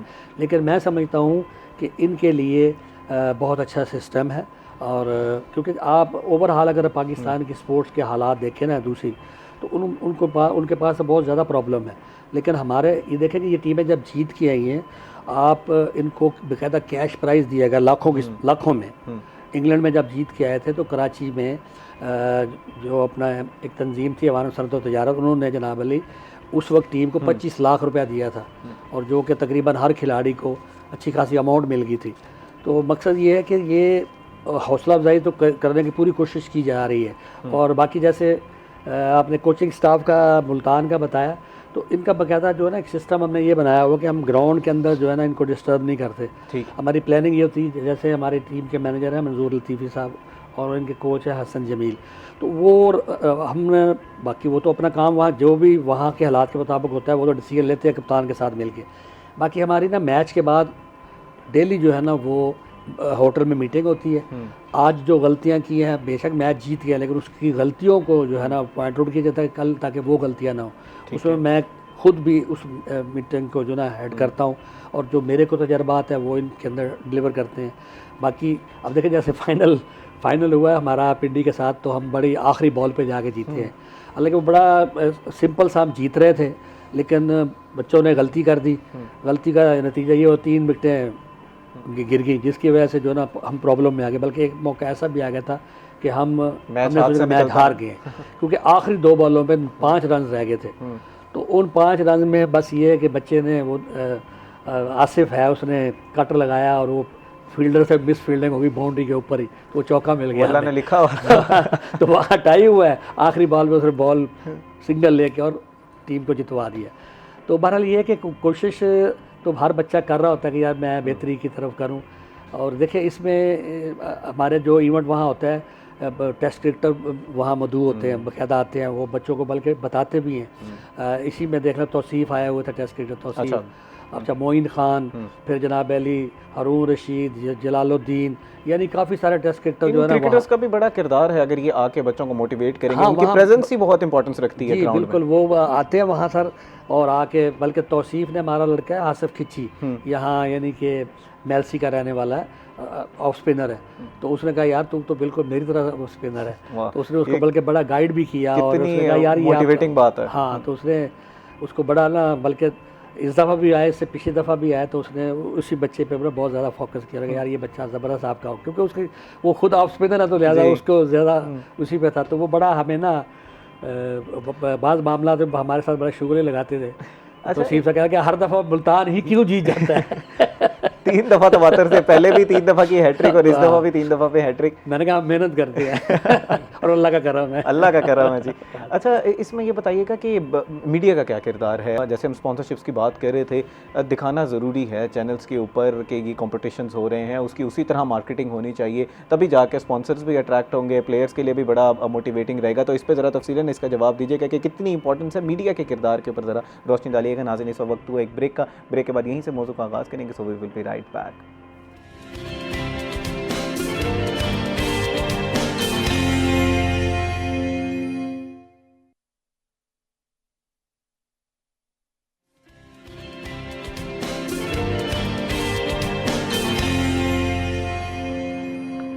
वेलकम बैक नाज़रीन। ब्रेक से पहले हम बात कर रहे थे ये जो पर्सन विद डिसेबिलिटीज़ की क्रिकेट चैम्पियनशिप हुई है उसमें मुल्तान की नुमायाँ कारकर्दगी पर तफसीलन गुफ्तगू कर रहे थे कि ये जो एंड रिज़ल्ट तो हमें नज़र आ रहा है, लेकिन इस एंड रिज़ल्ट के ऊपर कितनी मेहनत थी, किन किन चीज़ों से गुजरे, वो बैकग्राउंड पूरा उनकी स्ट्रगल क्या थी, प्लेयर्स की भी, कोचिंग स्टाफ की भी, और वो जो कोऑर्डिनेटर हजरात हैं उनकी क्या क्या इस हवाले से स्ट्रगल रही। इसी के साथ साथ मीडिया के किरदार पर भी हमने सवाल किया जनाब से कि इसमें मीडिया का कितना अमल दखल है, कि अगर मीडिया दिखाना शुरू कर देता है, व्यूअरशिप ज़्यादा मिलती है तो स्पॉन्सर्स पे ज़्यादा अट्रैक्ट होते हैं, लेकिन अगर मीडिया उस तरह मार्केट नहीं करता या मीडिया उसको उस तरह की कवरेज नहीं देता तो फिर इन दी एंड हमें उस तरह के स्पॉन्सर्स भी नहीं मिल रहे होते। तो मीडिया के किरदार पर तफसीलन गुफ्तगू करेंगे, लेकिन इस वक्त हमारे साथ शकील सुल्तान मौजूद हैं जो हमें वेजिटेबल और फ्रूट्स के रेट से आगाह करेंगे।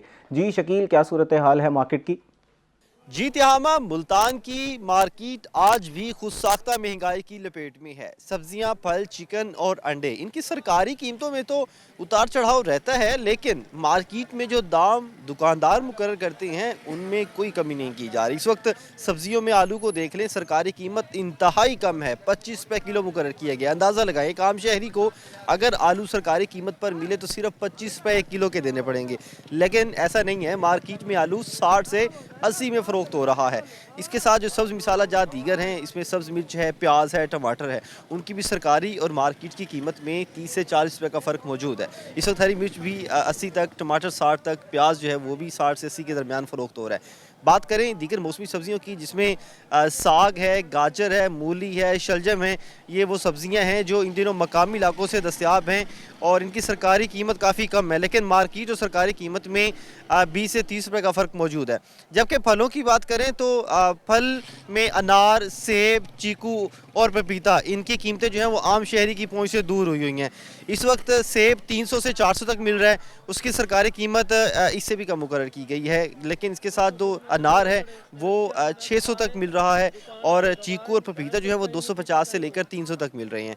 इसके साथ फ्रूटर जो है 120 तक, माल्टे 160 तक, जबकि इसके साथ अमरूद जो है वो 150 तक भी फ़रोख्त हो रहा है, जबकि लाड़काना अमरूद इससे ज़्यादा महंगा मिलता है।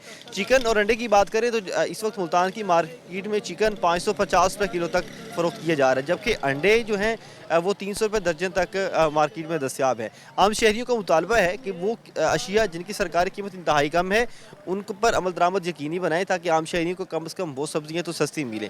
दूसरी सब्ज़ियाँ जो दूसरे इलाकों से मंगवाई जाती हैं उनका समझ आता है, ट्रांसपोर्ट के अखराजात बहुत हैं, मजदूरी भी है, कई चीज़ें हैं जिसकी वजह से वो महंगे दामों में मिलती हैं, लेकिन जो मकामी इलाकों से दस्तियाब है उनसे नाजायज़ मुनाफाखोरी कम करवाई जाए, आम शहरी जो है वो कम दामों पर सब्ज़ियाँ खरीद सके और कुछ रिलीफ की ज़िंदगी भी गुजार सके। जी शकील, बहुत शुक्रिया, आपने तफसीलन आगाह किया कि इस वक्त मार्केट की क्या सूरत हाल है। नाज़रीन, जिस तरह शकील बता रहे थे कि ख़ुद साख्ता महंगाई की लपेट में है हमारी इकॉनमी, और हम लोग हमेशा स्टेट से तो ये कहते हैं कि महंगाई को कम करने की ज़रूरत है, लेकिन वहीं पर हमें अपने नाजायज़ मुनाफाखोरी पर भी थोड़ी सी सोचने की ज़रूरत है कि हम थोड़ा सा अपना मुनाफा रख के चीज़ बेचें, या जो एक्चुअल हमें रेट्स दिए जा रहे हैं मार्केट कमेटी की तरफ से उस पर चीज़ बेचें, ताकि आम आवाम थोड़ी सी सुकून में आए और एक्चुअल रेट्स पर चीज़ें मिलना शुरू हो जाएँ। नाज़रीन, हमारे साथ क्रिकेटर्स मौजूद हैं, उस पर हम स्पोर्ट्स पर आज तफसीलन गुफ्तगू करें, लेकिन इस वक्त हमारे साथ एक कॉलर लाइन पर मौजूद है, उनका हम सवाल ले लेते हैं। अस्सलाम वालेकुम जी, अपना नाम बताइएगा और सवाल कीजिएगा। अस्सलाम वालेकुम तामा भाई, मोहम्मद शकूर खान ईसा कैंट से बात कर रहा हूँ। वालेकुम अस्सलाम। सवाल तो मैं अपने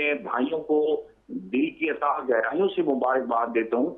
उन्होंने न सिर्फ नेशनल सतह पे बल्कि इंटरनेशनल लेवल पे भी बहुत बड़े टूर्नामेंट्स जीते, वर्ल्ड कप जीते, और ये हमारे भाई इन्हीं के बारे में शायद अल्लामा साहब फरमाते थे कि जरा ना हो तो ये मट्टी बड़ी जरखेज की। मैं पूरी इंतजामिया को मुबारकबाद देता हूँ और बहुत सी दुआएं इनके लिए कि अल्लाह ताला इनको वो कामयाबियां दे जो हमारी नेशनल टीम को भी अल्लाह दे, लेकिन उनका भी और दुनिया में एक ऐसा वर्ल्ड रिकॉर्ड बना दें जो ना टूटने वाला हो। और मैं इस हवाले से ये कहूँगा कि हमारे इस शहर में भी स्पेशल एजुकेशन की बहुत बड़ी बिल्डिंग है, 2.5-3 एकड़ पे मुश्तमिल, और बहुत अच्छी बिल्डिंग बनी। उस पर मैंने भी बड़ी माशाल्लाह एफर्ट्स किए कि वो जा रहा था इदारा, तो 5-6 साल 7 साल पहले एजी शहर को कहा प्लीज ना जाने दें, हम जमीन ढूंढते हैं, और हमने लाइब्रेरी में उसको स्टार्ट कराया। लाइब्रेरी जो हम क्लब था, हम बैडमिंटन खेलते थे, वहाँ टेनिस होती थी, तो वो मैं जाके मैंने कहा कि ये बिल्डिंग ले लेंगे, इसको वाइंड अप ना रहे। कुदसिया लोधी मिनिस्टर थी जब ये उनका लेटर आया कि ये भी स्पेशल एजुकेशन का एक स्कूल होना चाहिए जो कॉलेज तक जाए, तो माशाल्लाह बहुत अच्छी बिल्डिंग बनी हुई है हमारे शहर में। लेकिन मैं कहता हूँ कि उनको भी टाई अप कर लिए, जो वहाँ पे भी विजिट्स हो, हमारे इंटरनेशनल प्लेयर्स आए और उन बच्चों की भी हौसला अफजाई हो, हमारी बेटियों की, हमारे बेटों की। तो ये तो माशाल्लाह हमारा अपना खून है, और आगे चल जी बिल्कुल अब्दुल शकूर साहब, जैसे आप बात कर रहे हैं कि बहुत इंपॉर्टेंट है कि हम इनको मोटिवेट करें, इनके लिए फैसिलिटीज़ पैदा करें, और जिस तरह क्रिकेट एसोसिएशन काम कर रही है इस पर तफसील मज़ीद भी गुफ्तगू करते हैं कि आगे आने वाले सालों के लिए क्या क्या तवक्कुआत हैं, किस तरह की फैसिलिटीज़ क्रिकेटर्स को दी जाएंगी, क्योंकि हमेशा हम ये बात करते हैं कि हमने अपनी पहली गलतियों से सीखना है और उसके ऊपर अमल करते जाना है और बेहतर से बेहतर की तलाश में लगे रहना है। जी कोऑर्डिनेटर साहब, आप इस पर ज़रा रोशनी डालिएगा कि आगे आने वाले सालों के हवाले से आपकी क्या तवक्कुआत हैं, क्या किस किस तरह की फैसिलिटीज़ आप अपने प्लेयर्स के लिए लाना चाह रहे हैं।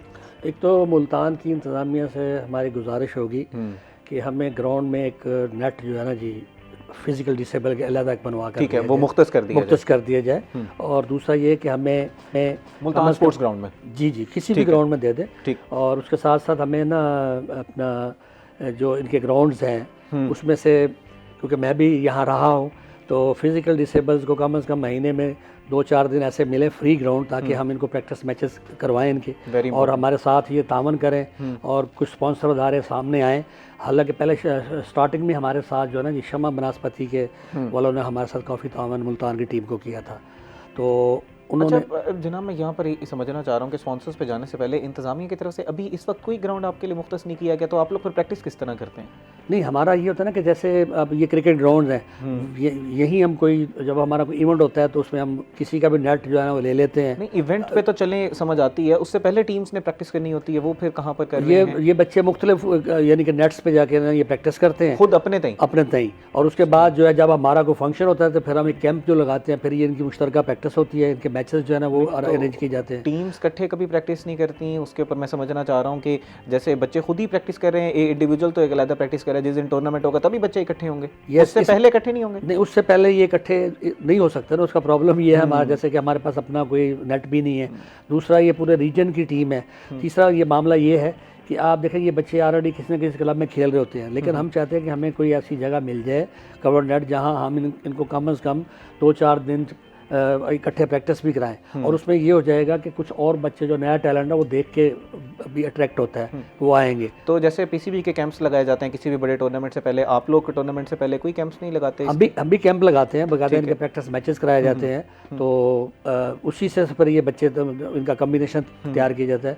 आप ये देखें कि जब भी कोई इवेंट हुआ ना जी, हमने उस इवेंट से पहले अपना यहाँ लोकल आपस में मैचेस करवाए हैं, और उस मैचेस के बाद हर टीम में हर दफ़ा 2-3 लड़के चेंज किए जाते हैं। हालांकि पिछली दफ़ा एक चैंपियन टीम है, तो आमतौर पर तो यही होते रवायत के उसी टीम को कंटिन्यू रखा जाता है, लेकिन हम देखते हैं कि अगर कोई बेहतर लड़का मिल गया और उसमें से जो पहले बच्चा खेल रहा है उसकी परफॉर्मेंस डाउन हुई है, तो हम बेहतर बच्चे को लाजमी चांस देते हैं, और उसमें से कई बच्चे माशाल्लाह काफ़ी आगे आए हैं। चलिए, ये उम्मीद करते हैं कि इंतज़ामिया इसके ऊपर आपकी बात ये सुनेगी और एक नेट भी मुख्तस किया जाएगा, और आपको जिस तरह ग्राउंड्स का मुतालबा करें कि आपको ग्राउंड दिया जाएगा। अच्छा, इसमें अकरबा परवरी की बहुत ज़्यादा बात की जाती है ना, हमने शुरू में बात की कि मेरिट पे सारे फैसले होते हैं, लेकिन बहरहाल यहाँ पर शिकायत ऐसे आते हैं कि नेपोटिज्म पे हो गया, किसी की सिफारिश पे किसी को टीम में जगह दे दी, उसकी परफॉर्मेंस भी इतनी नहीं थी। तो वो डाटा के बारे में बताइएगा कि डाटा मेंटेन किया जाता है बच्चे की सिलेक्शन के ऊपर, कौन कौन सी चीज़ें इसमें अमल दखल रखती हैं, और इसमें मेरिट का कितना ध्यान रखा जाता है, ज़रा तफसीलन बताइएगा। सर, इसमें आप ये देखें कि जी हमने जब भी कोई हमारा इवेंट आता है उससे हम तकरीबन 1-1.5 माह पहले से शुरू हैं, उसमें पहले मुख्तलिफ जगह पे ट्रायल करके नए बच्चे निकालते हैं। मैंने बताया सर पूरे साल हमारी रजिस्ट्रेशन रहती है, उस बच्चों को फिर हम उनके ना मैचेस करवाते हैं, बच्चों के मैचेस कराए जाते हैं सर, क्योंकि ये बहुत इंपॉर्टेंट चीज़ है। इसमें बड़े लोगों का सवाल होता है ना कि मेरिट का किस तरह ध्यान रखा जा रहा है, तो मैं चाहूँगा इस पर तफसीलन इस पर गुफ्तगू करें, क्योंकि इस वक्त हुआ एक ब्रेक का, ब्रेक के बाद नाज़रीन इस पर मज़ीद गुफ्तगू करते हैं। So we will be right back.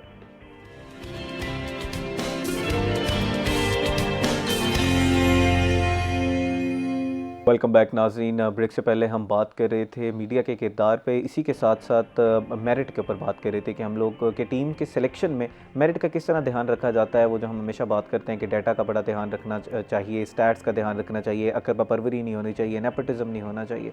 इस पर इन डिटेल जमील साहब हमें जवाब दे रहे थे। जी जमील साहब, मैं चाहूँगा कि क्योंकि ब्रेक से पहले हम इस पर ज़रा तफसीलन गुफ्तगू नहीं कर सके, तो अब ज़रा तफसीलन बताइएगा कि किस तरह मेरिट का ध्यान रखा जाता है। उसके बाद फिर मैं कैप्टन साहब से भी ज़रा जानना चाहूँगा। देखिए, इसमें मेरिट का जहाँ तो ताल्लुक है, आप देख लेंगे जो हमारी परफॉर्मेंस है वो इस बात का सबूत है कि हम काम मेरिट पे कर रहे हैं, वरना 6 दफ़ा चैम्पियन होना और वो भी तकरीबन मुसलसल 1 साल के वक्फे के बाद। तो हमारा जो प्लान है, हम सबसे पहले जो है पूरे साउथ पंजाब से मुल्तान, बहावलपुर और दिजी खां इनकी टीमें बनाते हैं, और इन टीमों के दरमियान मैचेस होते हैं।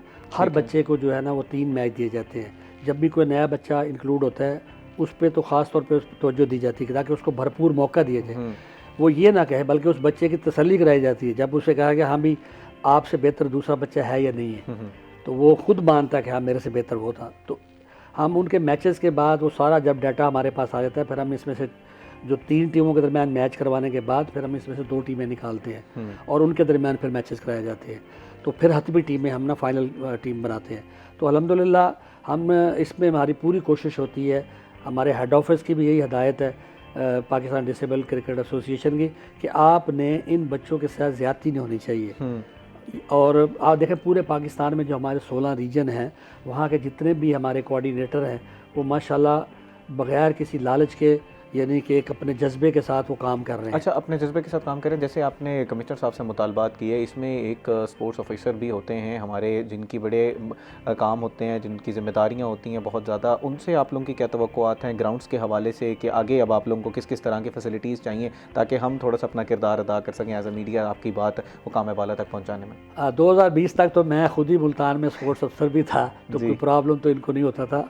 अब उसके बाद थोड़ा सा मामला तो है, लेकिन फिर भी स्पोर्ट्स ऑफिस हमारे साथ तावन करते हैं। डिवीजन स्पोर्ट्स ऑफिसर साहब बड़े अच्छे आदमी मेरी, बल्कि उनके साथ 2 अभी इसी सिलसिले में मीटिंग हो चुकी है।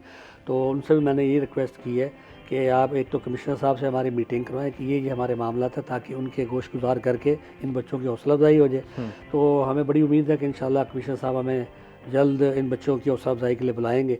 तो अब आपको पता था, जब बच्चों की हौसला अफजाई होगी, मीडिया का जहाँ तक किरदार, अगर मीडिया देखिए किसी भी चीज़ की फ़रोग के लिए मीडिया बिग अहम है। बच्चों की जब हौसला अफजाई के लिए मीडिया पे वो बच्चे आते हैं, तो मीडिया ने हमेशा हमारे डिसेबल्स के लिए, मैं तो बहुत मुतमिन हूँ कि हमें मीडिया ने हमेशा कवरेज दी है। और आपका ख़ास तौर पे रोही ने हमारे इन बच्चों के साथ कई प्रोग्राम किए, जब भी कोई जीत के आए हैं बुलाते रहे हैं और उन्होंने हौसला अफजाई की है। यही हौसला अफजाई है कि जिसकी वजह से हमारी परफॉर्मेंस दिन ब दिन और बेहतर हो जाती है, और एडमिनिस्ट्रेटिवली भी आपको इसी हौसला अफजाई की ज़रूरत है। वाइस कैप्टन साहब, मैं आपसे ज़रा जानना चाहूँगा कि आपके अब आगे पर्सनल गोल्स की अगर हम बात कर लें तो क्या क्या गोल्स हैं आगे, आप लाइफ में क्या क्या करना चाह रहे हैं, और आप अगले जो हमारा नया साल अब 2026 का शुरू हो गया, पर्सनली क्या देख रहे हैं? हम पर्सनली ये देख रहे हैं कि आगे हमारे इस साल इंशाल्लाह उम्मीद है कि अच्छे इवेंट हो गए। टूर भी है इस साल भी, और नेशनल चैम्पियनशिप अभी हुई है, उसके बाद अभी आगे टूर्स वगैरह होंगे। तो हमारी कोशिश है कि हम अपना 100% दें। तो हमारी यही है कि हम प्रैक्टिस दिन रात कर रहे हैं, तो जैसे आगे टूर्नामेंट आएगा तो इंशाल्लाह अपना। अच्छा शहजाद साहब, ये नेशनल चैम्पियनशिप के बारे में बताइएगा कि ये हर साल होता है या कभी कभार ऐसा भी हो जाता है कि फ़ंड्स की कमी की वजह से इस साल मुनक्किद नहीं हो और फिर अगले साल मुनक्किद होगा, या ये हर साल किया जाता है? नहीं, ये अब जब से मैं खेल रहा हूँ तकरीबन हर साल ही हो रहा है। ठीक है।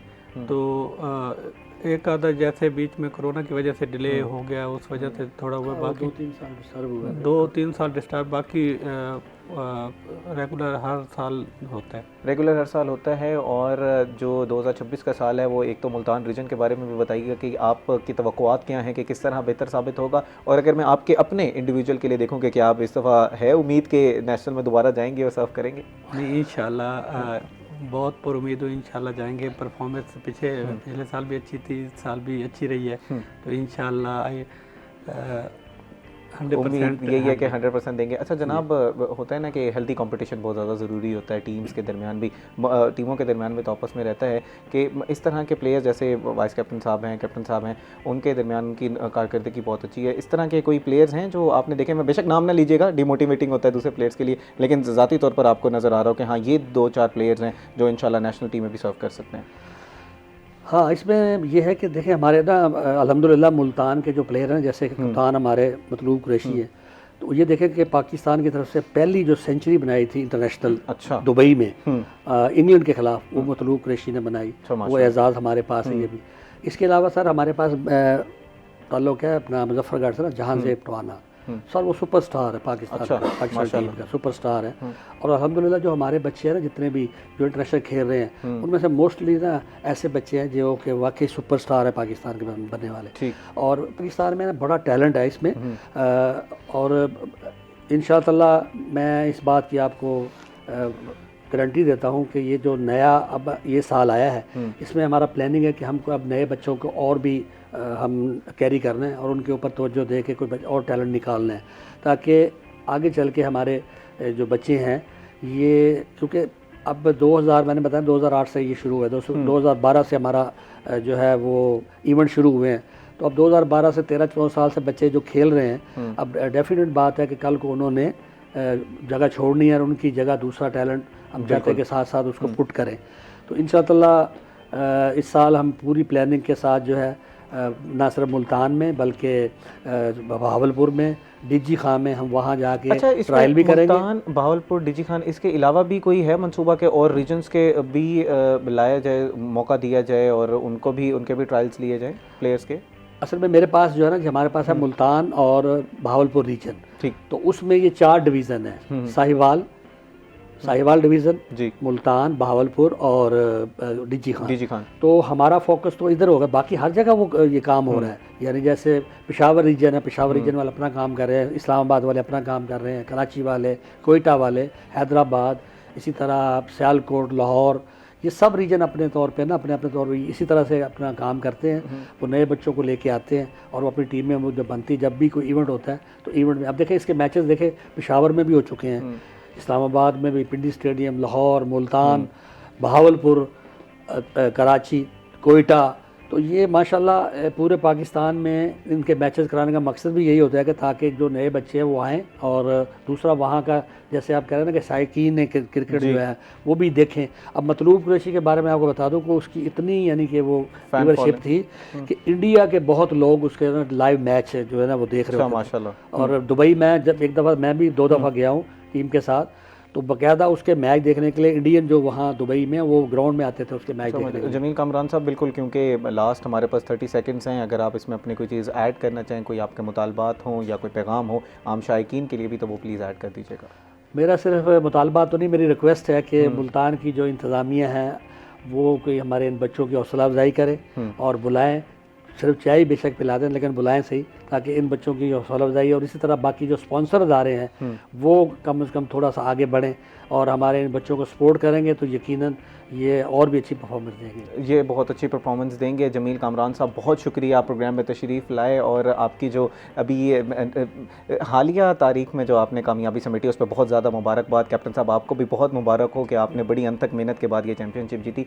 नाज़रीन, आज का प्रोग्राम उम्मीद करते हैं कि आपको पसंद आया होगा, और उसमें हमने कोशिश की कि हम जो हमारा मेंस क्रिकेट की तरफ तो बहुत ज़्यादा फोकस होता है, लेकिन ये जो दीगर हमारे स्टार्स हैं उनकी तरफ हमारा इतना रुझान नहीं होता, तो हम आम शायकीन की भी जिम्मेदारी बनती है कि हम इन स्पोर्ट्स को भी देखें, इसके तरफ अपना ध्यान दें, तो क्योंकि अगर हम देखेंगे तभी स्पॉन्सरशिप इनकी तरफ अट्रैक्ट होंगे और उनको नज़र आएगा कि हाँ ये भी एक मार्केट है, यहाँ पर भी पैसा लगाया जा सकता है। इन दी एंड जिम्मेदारी हम सबकी बन जाती है कि हम इक्वली सबके ऊपर अपनी नज़र दौड़ाएँ, सबको मोटिवेट करें, सबके ऊपर अपना ध्यान दें। इंतज़ामिया से भी यही गुजारिश की जाती है कि जिस तरह कहा जा रहा है कि हमें एक स्पोर्ट्स ग्राउंड की ज़रूरत है, इसी के साथ नेट्स की ज़रूरत है, वो भी दी जाएँ। उम्मीद करते हैं कि नाज़रीन आज का प्रोग्राम आपको पसंद आया होगा। इसी के साथ अपने मेज़बान थे हम आज़म को दीजिए इजाज़त। अल्लाह ने के बान।